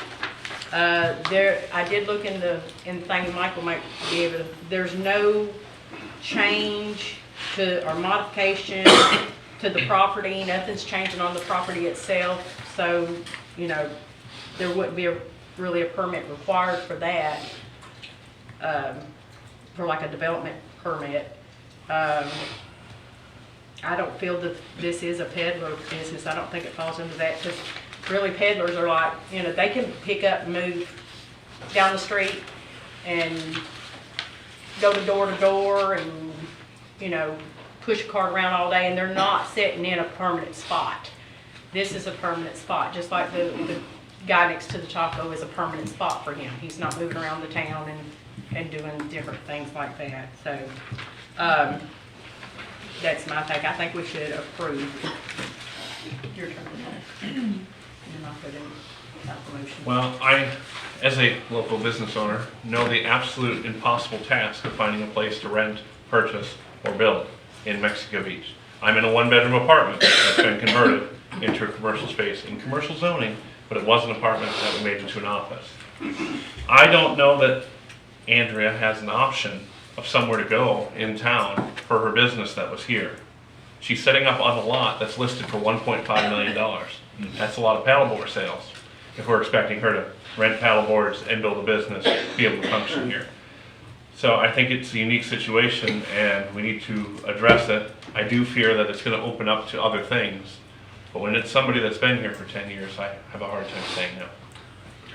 I'm on the same page as Mr. Waller here. I think that she's an established business prior to the storm, and I think we ought to give her a right to do that on a commercial property that's being leased to her or rented to her or whatever. And hopefully she makes plans before they sell it. One thing that I would request, I mean, the last thing we want is 98 become peddlers up and down 98. So if we have a gray area in our ordinance, we ought to task these city administrators to handle that right away and bring us something that can be read and said. I think we also have to keep in mind, as far as it just going totally down the highway, we have such limited commercial property here because over the years, it seemed like a good idea to convert so much to residential. So we are very limited in commercial. So I don't see the whole highway filled up with places like this because there's hardly any place to have commercial property. So, do we need to discuss anymore? I will open it up Just for a one more. motion. Oh, yes, sir. Can we task the city administrator to write up an ordinance and bring it back to us to attack this gray area? Okay, well, all right, so we'll open a motion for that. You want to open that motion? Is there any kind of time frame? Pardon me to interrupt, but is there any kind of time frame on this business to operate in this capacity, or is it unlimited, or until we get an ordinance established, are we going to bring it back and review that business? Or I just, make sure you please give me some direction towards that, so that if this is the only one-off that we're going to allow to do and we're going to bring back another ordinance, just think about that as my, for direction for me. I'm in a gray area. This is my thoughts, and y'all can chime in too. My thoughts is if we're opening and we're letting this business come back, and she's going to come back as a Miracle member at some point, then any ordinance we put in place, she would not fall under those ordinances, because she'd be already established there.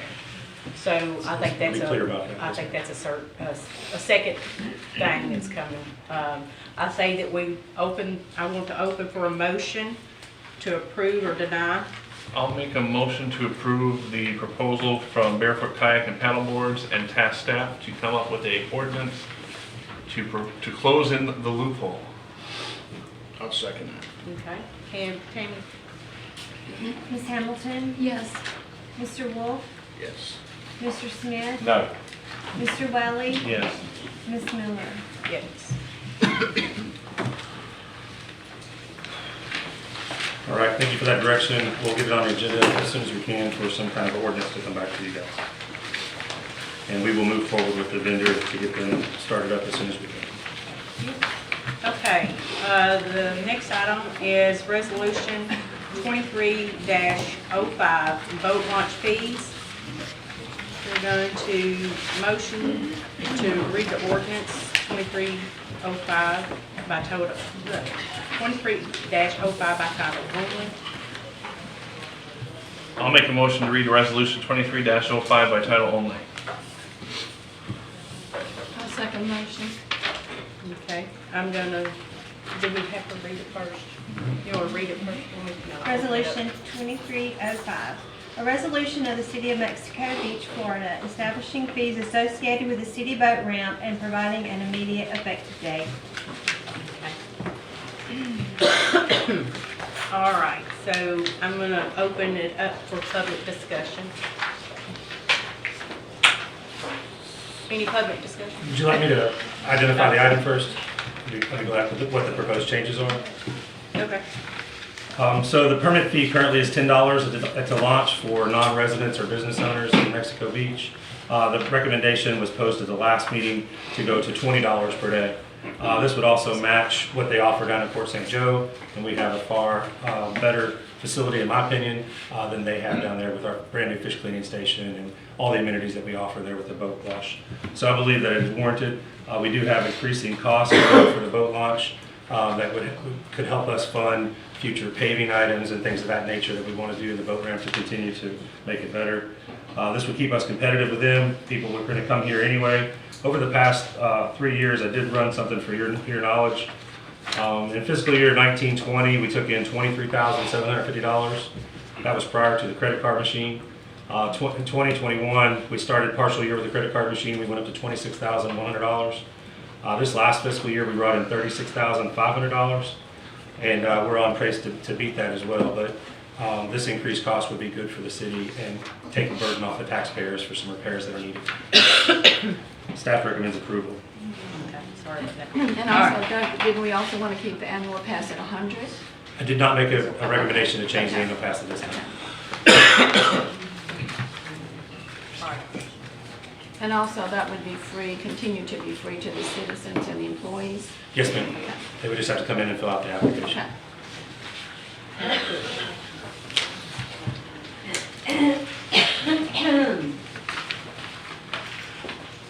Jim Bush, 130 Palm Street. How much does it cost to run the facility each year?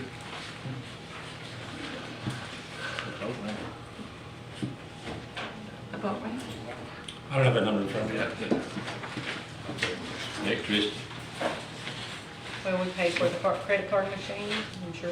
Russian and Run. You don't have the number off the top of his head. I just don't have that number off the I top of mean, my it's head. awful hard to justify raising the price when you don't know what it costs to run it. I would argue there's indirect charges of dredging a canal, keeping the canal open. It's a big expense. Plus, it's a competitive rate. It's a, But I mean, it's a just big because process. Port number. St. Joe raises it $20 doesn't mean we have to too. It sure doesn't. I just wish you'd consider that, before you consider raising it, because I know when this first started, fishermen that used to come here now go in other places. The more you raise it, the more people are going to execute. But you know what, Jim, we also have the dredge fee. That's very expensive. Port St. Joe doesn't have that, so that's something to consider. And that's why I'm asking. Yeah, well, nobody has the exact number, but that's certainly a big expense to consider.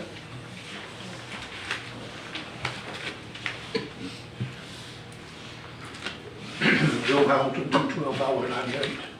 I think we need a clarification that the rent fee would not be charged to citizens, permanent residents of Mexico Beach, and I would like to add to that city employees, whether they're residents or non-residents.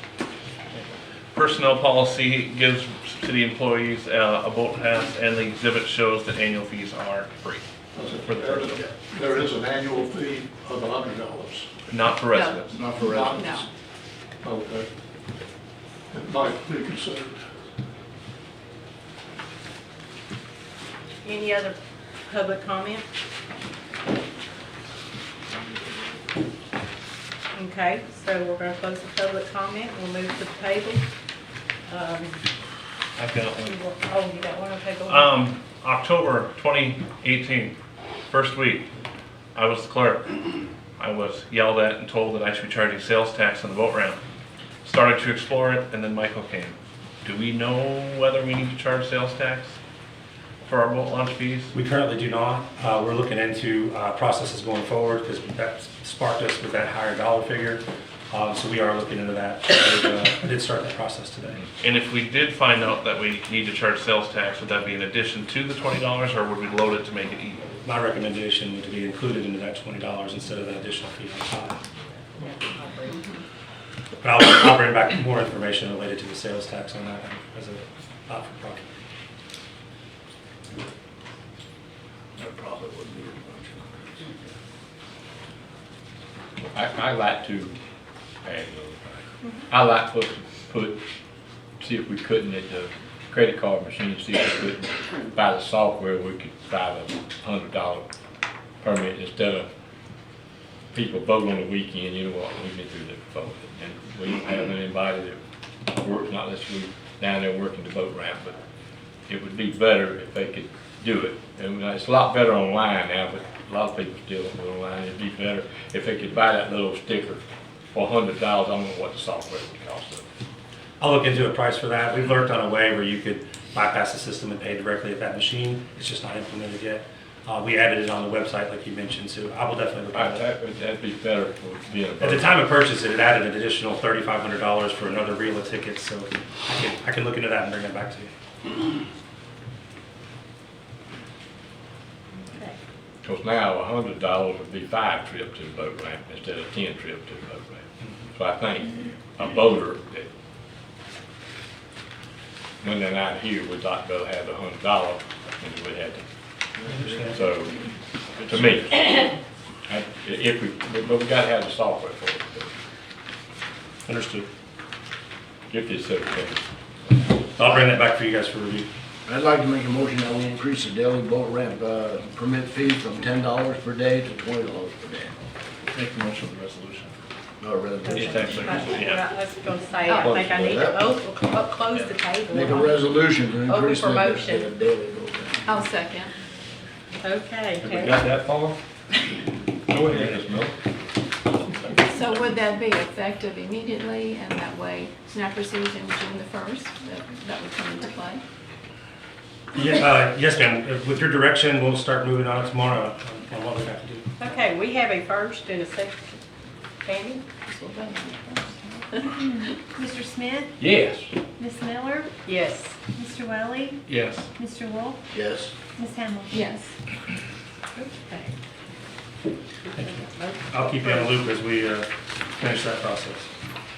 All right, city employee vehicle use, Mr. Baker. Yes, ma'am. I've added, you guys asked me to bring this back at the last meeting related to use of a city vehicle and somebody other than city people inside the vehicle. So I brought back the information related to this out of the employee handbook. And I believe it currently gives me the authority to allow somebody to come into a vehicle and the city would assume the risk for that point. We would have to generally think about some of the folks that might want to be included in that vehicle would be, you know, county officials or other cities or FEMA representatives or whatever, whoever comes in and out would ride in that vehicle. Please remember that they'll be covered under their own business workers' comp. You know, if they work for another agency, they have workers' comp, so that wouldn't come on our radar. Any use of employee use would still currently comes directly to me. If I told you I had more than 2 requests in the year, almost 2 years I've been here for somebody to have somebody in a car, that would be a lot. I believe it was just two times. Personally, I hold a rider policy through my insurance. I spoke about that last meeting. That insures anybody in my vehicle that lives in my house if they were to ride in my vehicle. Currently, I've not taken my family in the city vehicle. I did have that as an emergency if I had to pick them up on the way home from school for some emergency. I'm covered for them, and the city would not be responsible for those. So I don't know if that's part of the question or not, but I want to make sure you knew. I would not put the city at any kind of additional risk because of my family that would be riding in that car. I have that covered under my insurance. So currently it allows me to give authority to the city employees should they have somebody else. It's very few and far between, so I recommend leaving it the same, but that's up to you guys.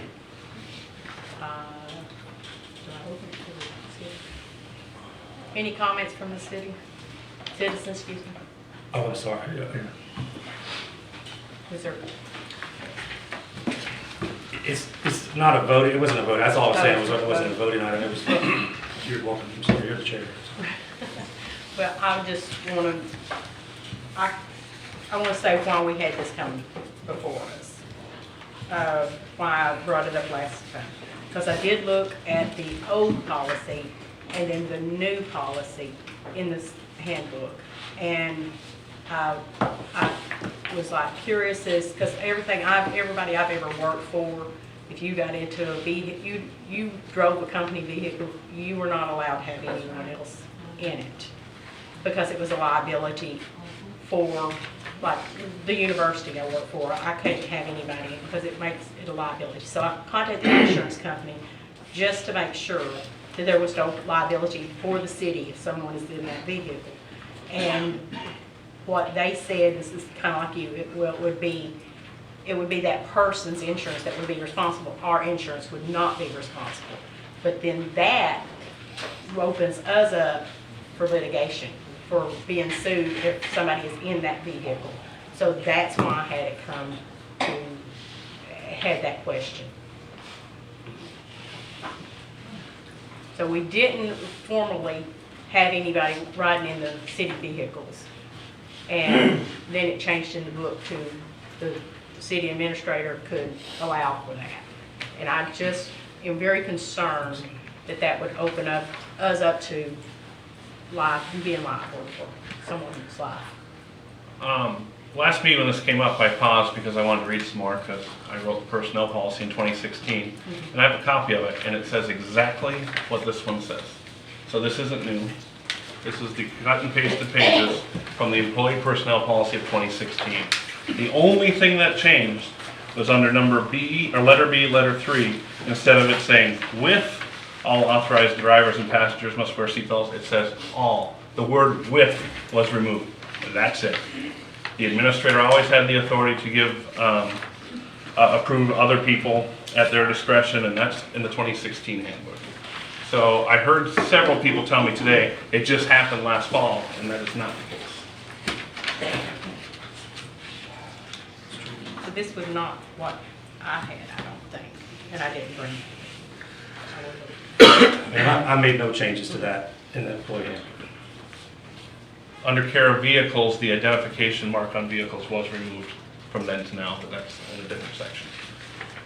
So how does council feel about possibly opening ourselves up to, I mean, I assume it's never happened before, but assuming it never happened again, or never happened, that's putting ourselves at risk. I was in a personal vehicle driving to do an election on behalf of the city as city clerk when I was in a T-bone car accident. The city should have been liable for that too, but I didn't sue you. But that means someone else would. Correct. Whose fault was the accident? Not mine, 100% not mine. Were you working for the city? I was on my way to the election. Oh, well, Yes. you're working for the city, it covers this, our policy does cover our city employees, but it does not cover anyone that is riding in the vehicle. It would if it was our fault in the accident. Our city insurance would not. I believe it Well, I'll bring would. that up. If we got sued. I don't know. We could get sued. Says non-employees, members, friends. You know.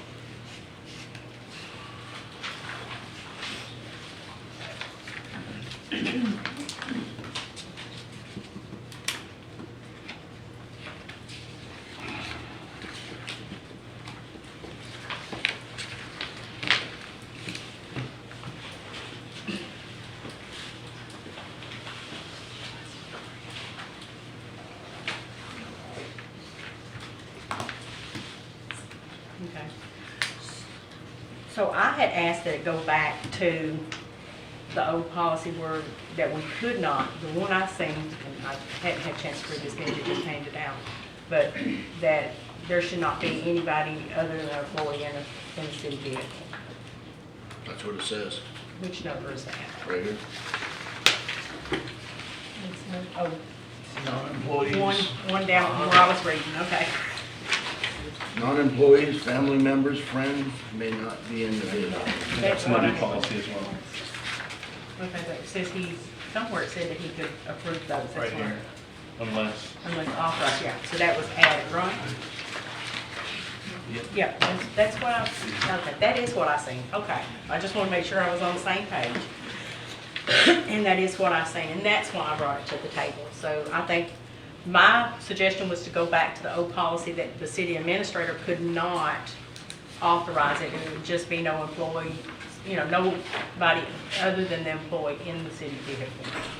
That would mean me and Doug can never go anywhere in the same spot. Well, you can drive your own vehicle. Okay. Yeah, I'm just saying, I mean, I drive my own vehicle if I was meeting someone to look at something. I believe it hinders the way we would do business by not having that opportunity, but that's my only comment. How often, Doug, is that an occasion that you would be driving? It's extremely rare. The county manager came over and wanted me to drive him on a tour of the city, so I showed him around. Other city managers from Bay County come over. People from the TPO come over because they want me to show them the bridge on 15th Street, and instead of following because they're different. It's very rare. Isn't that city person covered in that? That's what I was saying earlier. The county manager would be covered under his own workers' comp from being a county employee. Right. A contractor like Clint, that's a different situation. I would My auto insurance. I would be assuming the risk if I allowed it to happen. So you guys hired me to have the judgment to make that decision, and that's what I think I've done up until this point. I'll do whatever you guys tell me to do. It just kind of would hinder daily business if we had an issue come up. And you do Atkins and, Just a moment. I've seen them all ride. They ride with me Carly. Yeah. Couldn't ride Carly. Just subcontractors, they wouldn't be covered. It wouldn't be allowed if we. Well, you and Carly go in your vehicle, right? I've seen you. I've seen you. Man, miss no. We can't ride, can we? You told us. I just don't think this, to me, just all strictly, I believe it's a business, and I believe that, like when Carly or somebody else comes and we want to show them around and take them, I believe we ought to be allowed to do it in the city. I Okay. think that's bad for business for us not to. I do notice that the part we're talking about, the non-city employees, is actually listed in their vehicle take-home policy. So I don't know that it's meant to prohibit somebody from riding during the course of business. I think it's while at home. Because it's vehicle take-home policy, letter A, letter B, letter C, and it has 5 subpoints. So I think it has to do with when the vehicle's not in the city. It says the following policy applies to city When at a vehicles private owned by residence. private residence. Correct. Private business. So the course of business, the way it was written before and is written now, at the administrator's discretion, he can drive the FEMA director around, the Bay County administrator. It's just from home, this says with the administrator's authority or authorization. But my last car didn't even have seatbelts in the back, so I mean, I wouldn't put my family in there. But that's up to you guys.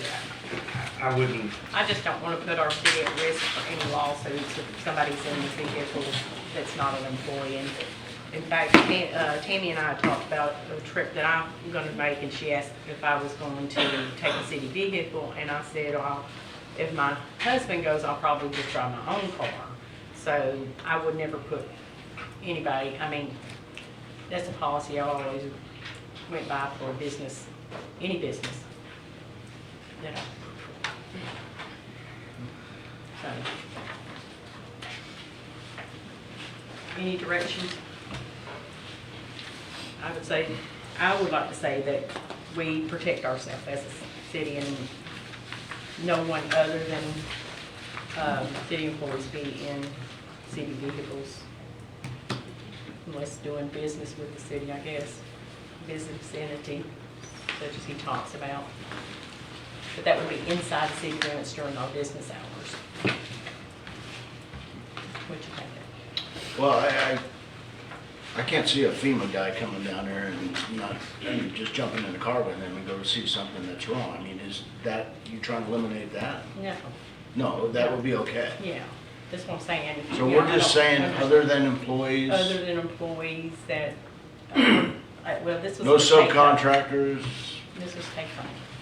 It sounds like we're only changing when at a private residence and removing the administrator's authority. Yeah. That is the only place we're changing it. Exactly.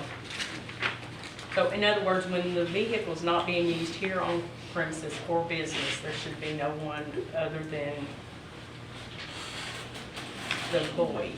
Like if I drove to that conference, then I would be the only one in that vehicle. Because I'm taking it Yeah, out but of the that city. gets gray too though, because the second you're on personal vehicle where work, it becomes a city vehicle even though it's Yeah. yours. So you just gotta be careful of that too, because the second you get reimbursement, it's now a city vehicle. That was my problem with supervisor lunch. So the one time that I've allowed this, right, for a person that has a take-home vehicle is Sandy Walker, the fire chief. He was coming here at 6 o'clock in the morning or 5 o'clock in the morning for the just set up for the 5K in, I don't remember if it was Thanksgiving or 4th of July. But he was on his own time, on a holiday, coming in, and his wife wanted to be present, to be part of that 5K and to support and help with traffic, whatever she was doing. And he brought her to the city to do that and then go back home. I mean, there's so few, there's 4 take-home vehicles out of the bunch. So that would be the only time that I would do anything, just like you said, with the exception of city business. That's the only time that I've agreed to have somebody in the vehicle. That's how few and far between they are. So, you know, I just request that you guys just allow me to do my job and continue the path forward, but that's up to you.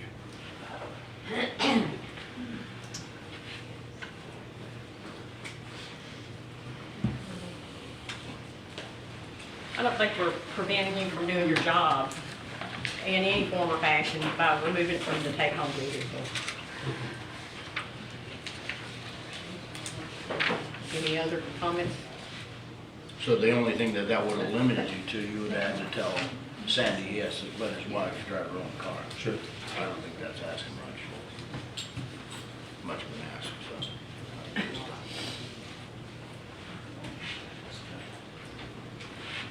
So I say we direct Doug to take that out of the policy under the take-home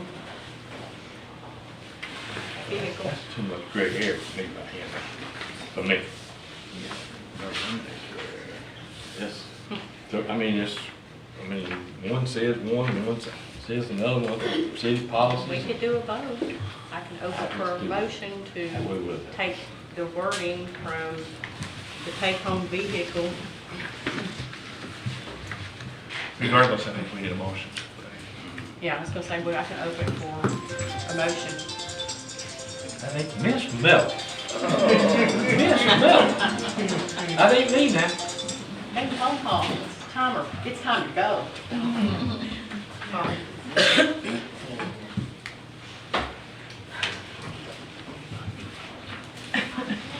I mean, that's just too much gray hair for me, Okay, because I'm I've been in open this for a before. motion to I make a remove- motion we leave like it was, like it is. Anybody want to second this I'll motion? second it. Who made the motion? I did. Oh, you did? Okay, I'm sorry. All right, Like Tammy. it is. And so to leave it like it is means during business hours, like Doug could take people. No, Doug it would has be the Doug authority. could have the authority to tell people that it's okay that they have somebody riding their vehicle when they take it home. Or somebody riding in the vehicle. No. I'm Are just you home. motioning I to motion. change it or No, leave change it it, the same? That's all we leave need it to the know. same. Way it's been. So he'd have the authorization. Yes. To say that Sandy's going to ride the vehicle. So, No, it's just a Okay. crapshoot. If he says, yeah, go ahead and jump in the car, it's okay, and something happens. yeah. I mean, is that right? We got a motion That's and why a they're so second. few and far between. Right, but it only takes one, right? I mean, does. that's A all motion we're and a talking. second is on This the would table. cover you too. Motion and a second is on the table. Tammy, I'm sorry, go ahead. Ms. Hamilton? I'm gonna say, leave it as it is, which would be a yes vote. So if you want him to, we to leave it as it is, you're gonna, if you want it to stay, you say yes. If you don't want it to stay on there for his authorization, say no. Say yes. Mr. Wolf? Yes. Mayor Miller? No. Mr. Welly? Yes. Mr. Smith?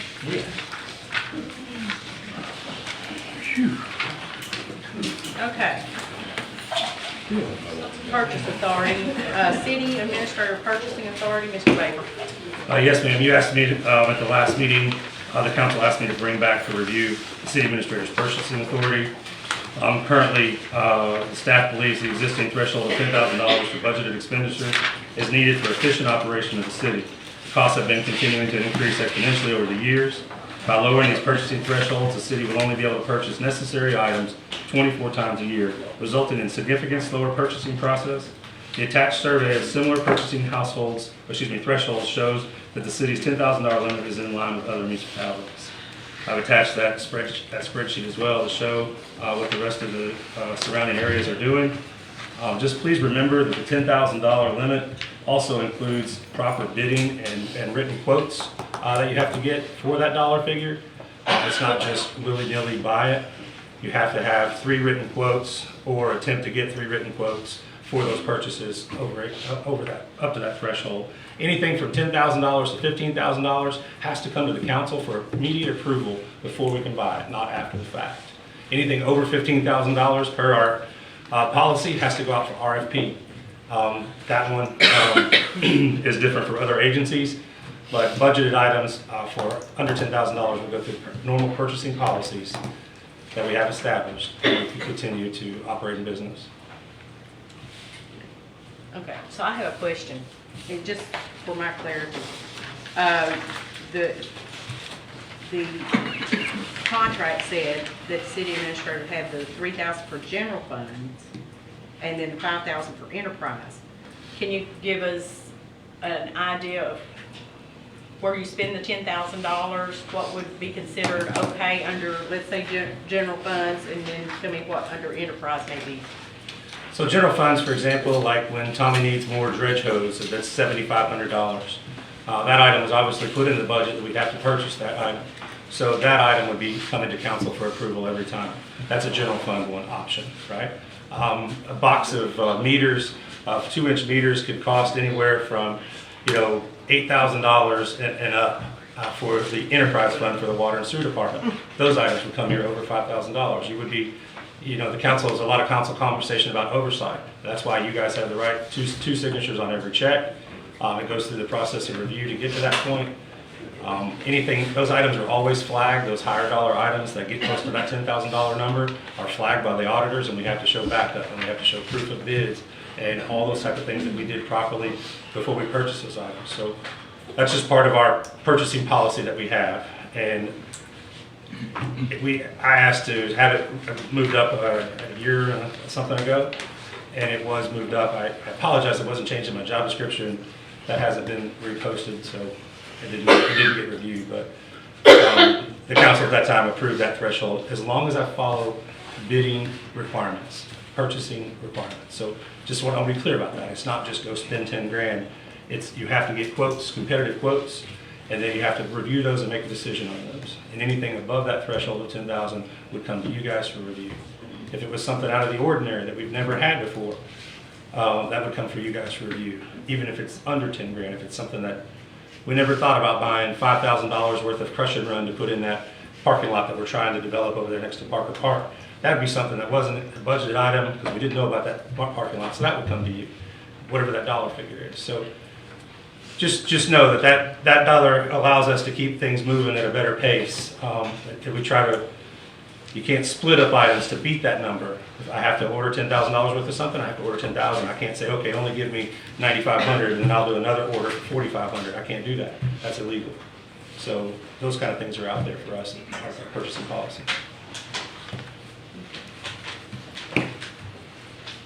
Any discussion?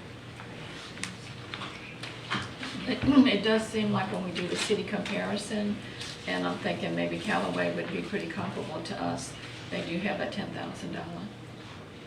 comparison there. I think my key thing here is budgeted expenditures. We create the budget. The budget's our guiding document that gives the staff administrator a plan of this is how we operate. This is our spending authority. A budgeted expenditure, we already know what's going to happen. So I don't know in this day, I know since Hurricane Michael, it's part of the reason we increased it because things were moving quickly, things were expensive, but I don't think things have gotten any cheaper. And I don't know. I don't know that this speeds anything up or slows anything down. I think it probably slows things down more than anything. But if it's a budgeted expense. So if it's a budget expense, I'm just clear, where it's a budgeted expense, then he didn't have to. He has to follow the policy, but he can approve up to 10,000 on a budgeted expenditure. But if it's not a budget expenditure, he still doesn't have to bring it to the council. Is that correct? If it's up to $10,000? What is the non-budgeted item threshold? Department heads are different. $3,000. 3 and 5? Yeah, 3 and 8. 3 and 8. 3 and 8. But unbudgeted items are hard to say what they would be. The one that I gave reference to about that parking lot, because we didn't own that parking lot or rent that parking lot when we created the budget. So And we came here and we approved it. Correct. Yeah. So if I needed to spend money on that parking lot, I would have to come to you because that's not something budgeted. But on a day-to-day business, if I have to buy $10,000 worth of water meters because we're selling water meters so fast that we can't get them in time, so I can have a stockpile of them, that would have to come to you, but yet that would have been a budgeted item. I budget to pay for those. So, how this came up is that you came to me and was telling me about this council retreat, and you said, oh, and we don't even, it's going to be less than $10,000, so we don't even have to pay to the council. That was... I believe that got a little bit misconstrued. I said it didn't have to go out for RFP because it was under that dollar figure. I apologize, but it's an item that we would have the money in the existing budget to pay for, but we would have to come to the council because it's not something, it was a strategic plan so that you guys had a guidance for going forward. But I never once said I wouldn't have to bring it to council. I gave it to you as something to bring to council to talk about. That's where I left it. That's not what you said to me. Okay, we have to agree to disagree. I'm sorry. Michael was in the room. Yeah, Michael, you were there. You got any answer on that?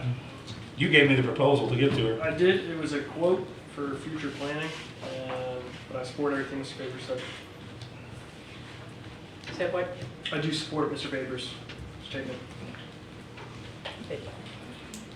It's under $10,000, so we don't have to go to council. It's under 3.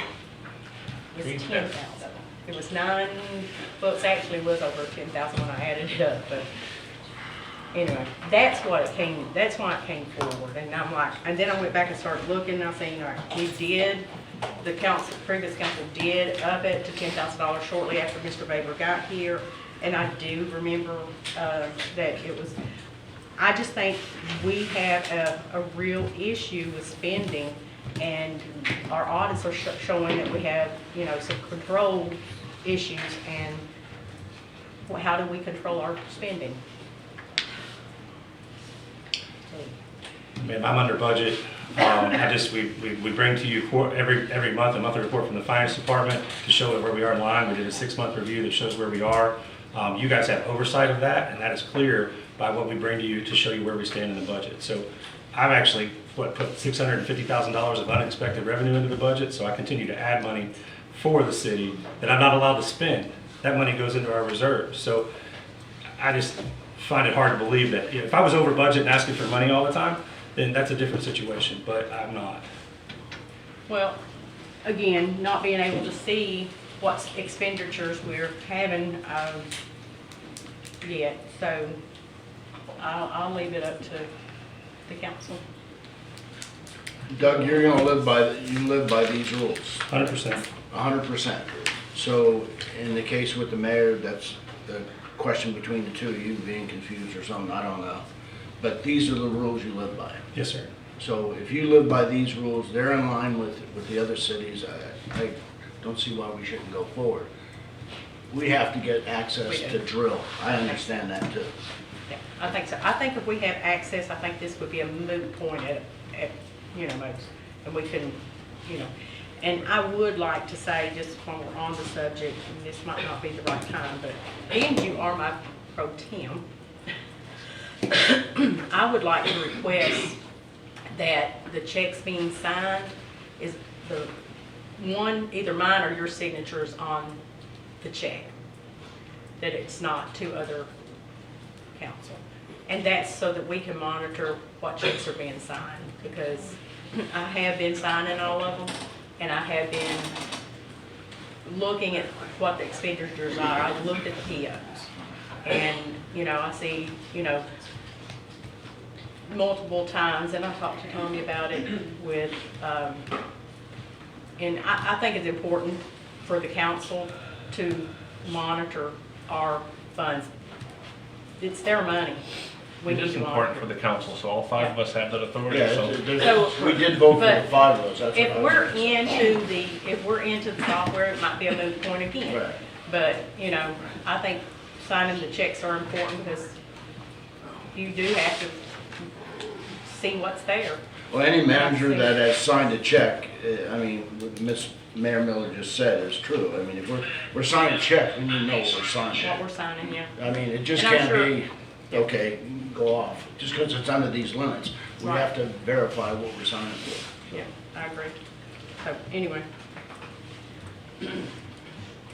I just think that's important for us to know. And like I said, it's all a moot point. All of this is a moot point if we can get access to the software, and it's been over 2 weeks now, so. All right, so we'll leave it as is. Do I get a motion to leave? I didn't 10,000? catch this the last time, but if you're just gonna leave it the same, you don't have to do We don't have to do anything. anything? Okay, let's hold that. Good, okay. Did we change anything with the check signing or no? No. No, because that would. No, everything's the You same. have to bring that up in a motion to Yeah, we would reconsider, and you need reconsider. notice in the agenda in order. We'll, I think we're good. If everybody agrees to look and see what's being signed, not just sign the checks, because I do look through those closely. And I think we need to, that's our job. To monitor the outtake of citizens' money. All right, staff report, city administrator. Yes, ma'am, thank you. The biggest thing to update, I know there was a question in public comment earlier about the status of our our accountant, our finance director. So I've been working diligently with Springbrook to try to get an option to keep Debbie as long as possibly they'll let me. They have agreed. I spoke to the HR director today and also spoke to the person that got called in from a city official today about the conversation about conflict of interest. So they've agreed to allow Debbie to stay till June 30th with us, which gives me time to work on hiring somebody to replace her. And they did agree to that. They did not want to harm the city of Mexico Beach. They value us as a client. They were quite confused on the call that they got the other day related to the subject matter and concerned. So they told Debbie that, you need to pick one or the other because we don't want any kind of perceived conflict of interest. So that perceived conflict of interest, they just didn't want to hurt their reputation as a business. They're in 33 states, very large company, I understand that. Debbie was very upset. She's very excited now that she has the option to continue to get us to a spot where she can hand it off to somebody else that we're able to bring on board. She's going to be able to start the audit task list.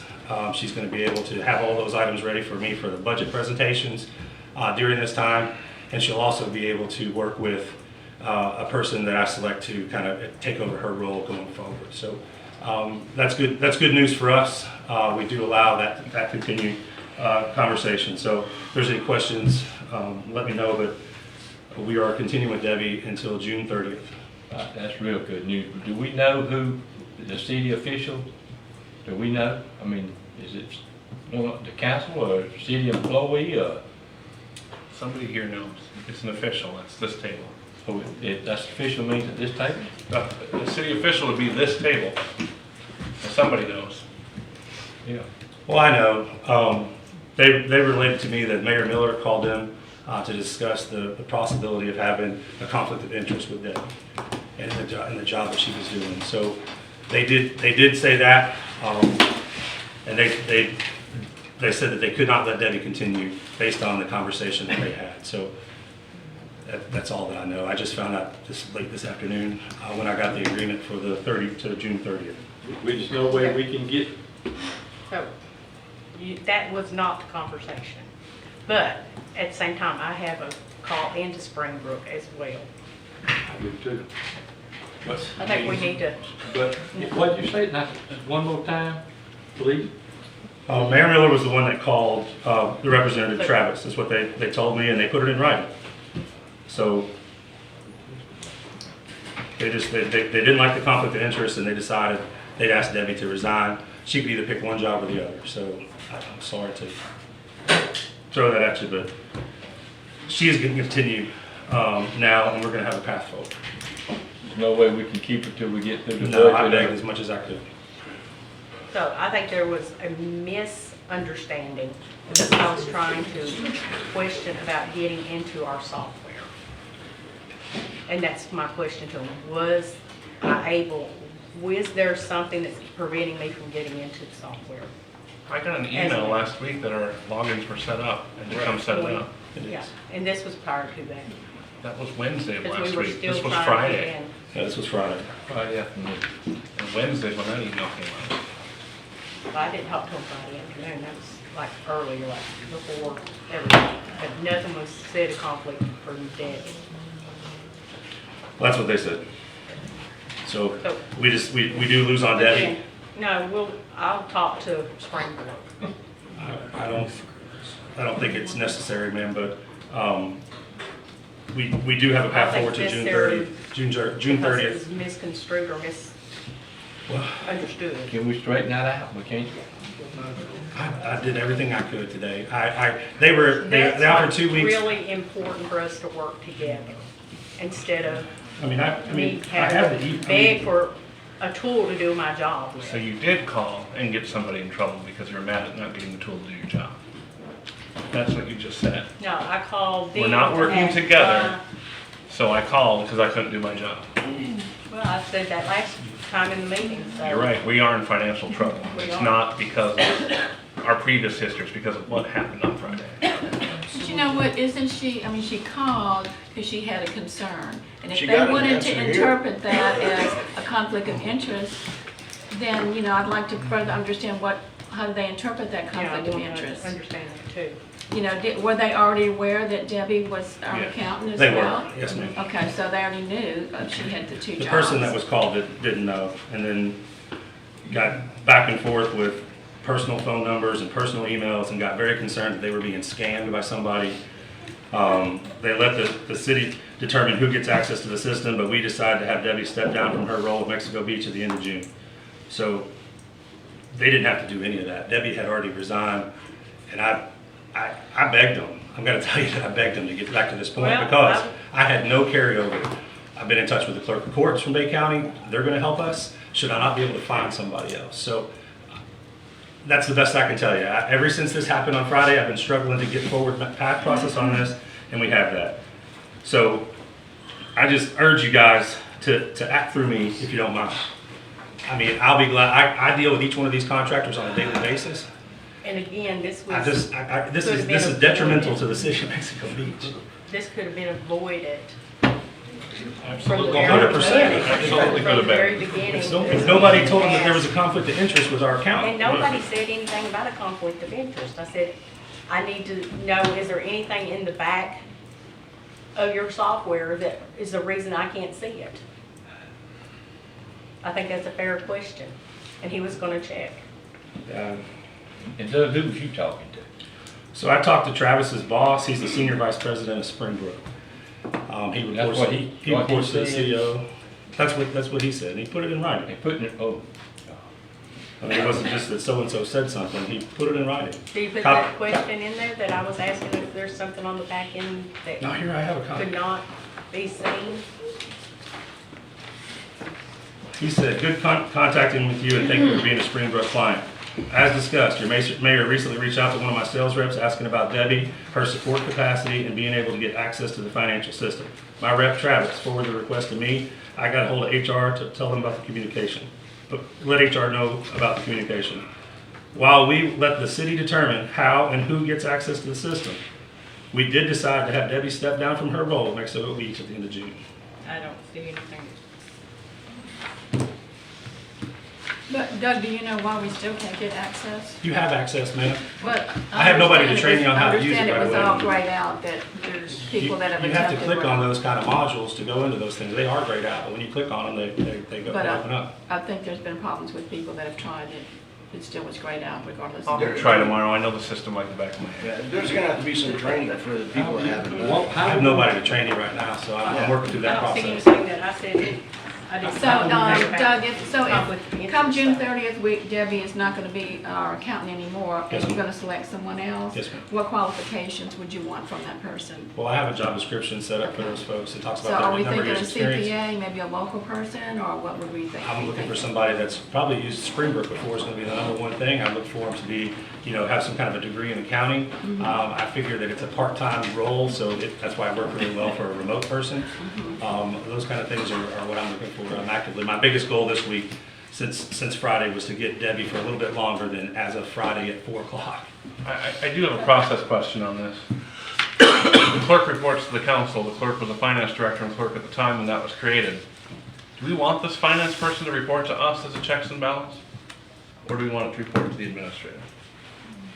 It's just a question. I don't care either way, but I think for financial oversight, it should report to us. I have something to say on that might clear that up. Y'all okay with opening to the floor? Come on, Lisa. This is just a little historical background. The city clerk, up until just a couple of years ago, was the city's finance director. It was spelled out in the charter for that to happen.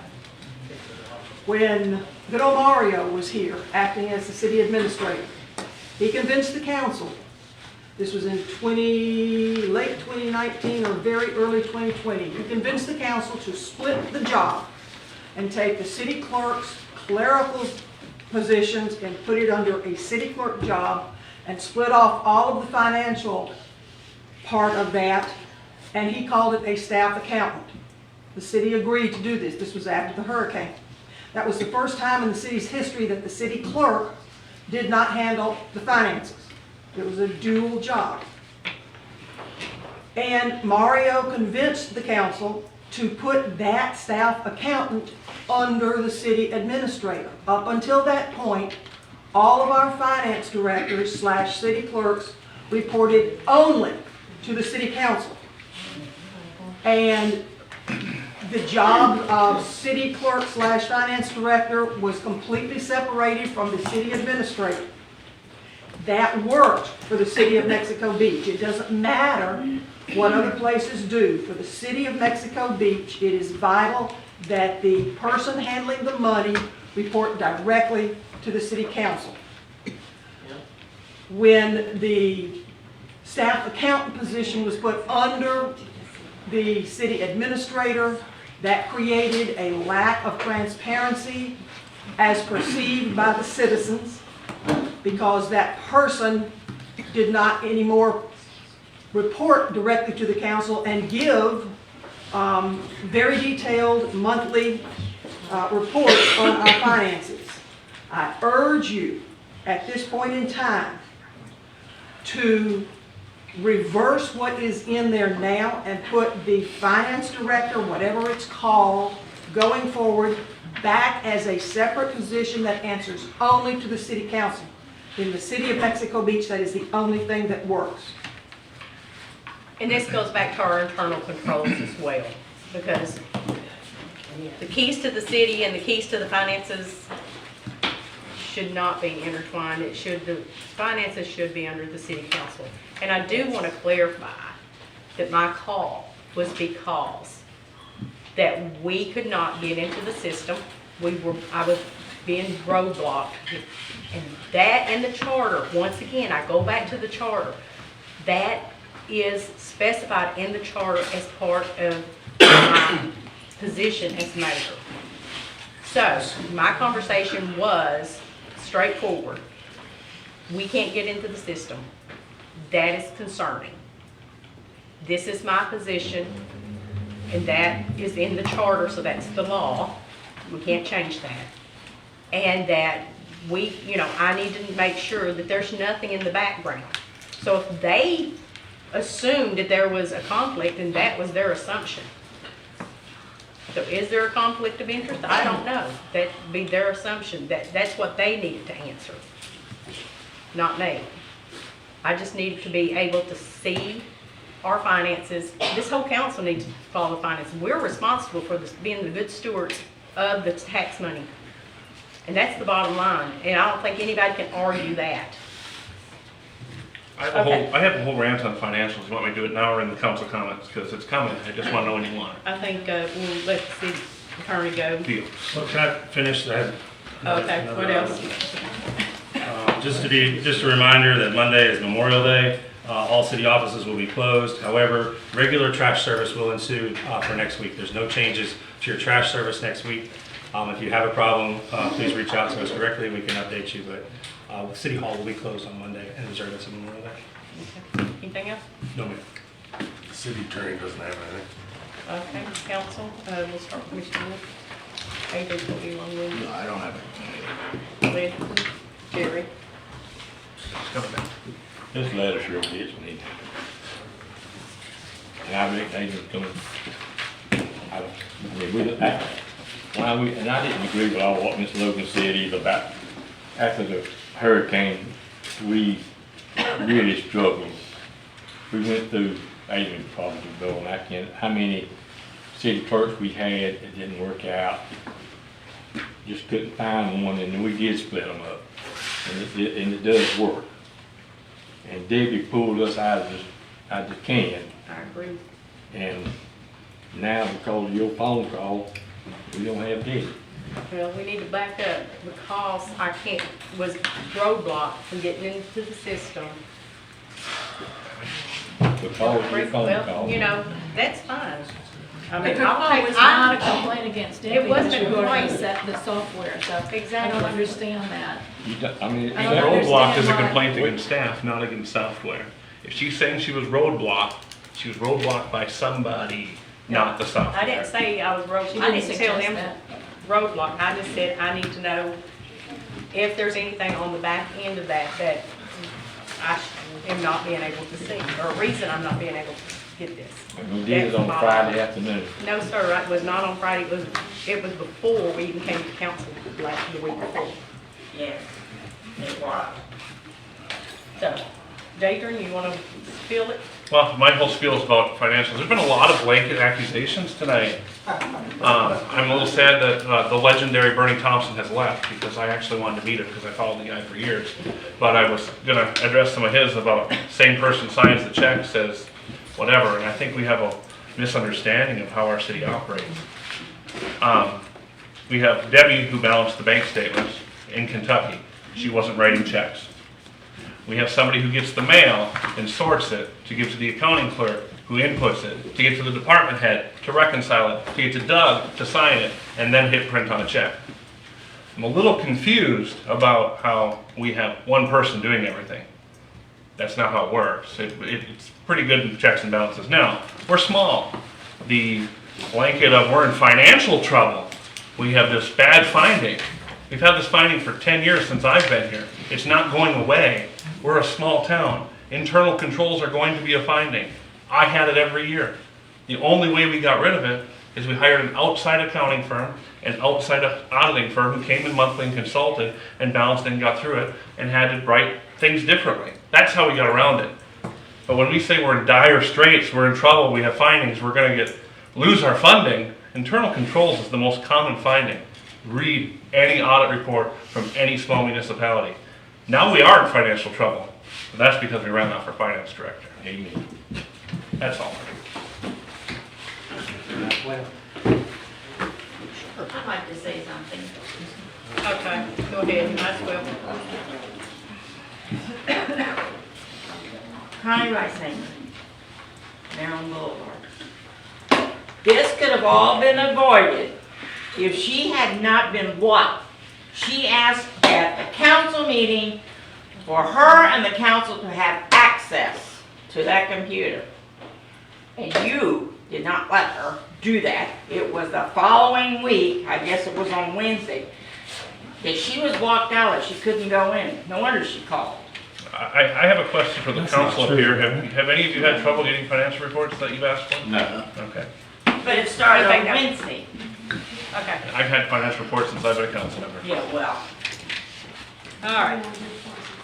So upcoming meeting is Tuesday 13th at 9 a.m. here in this room. I'm going to move to adjourn. I'll make the motion to adjourn.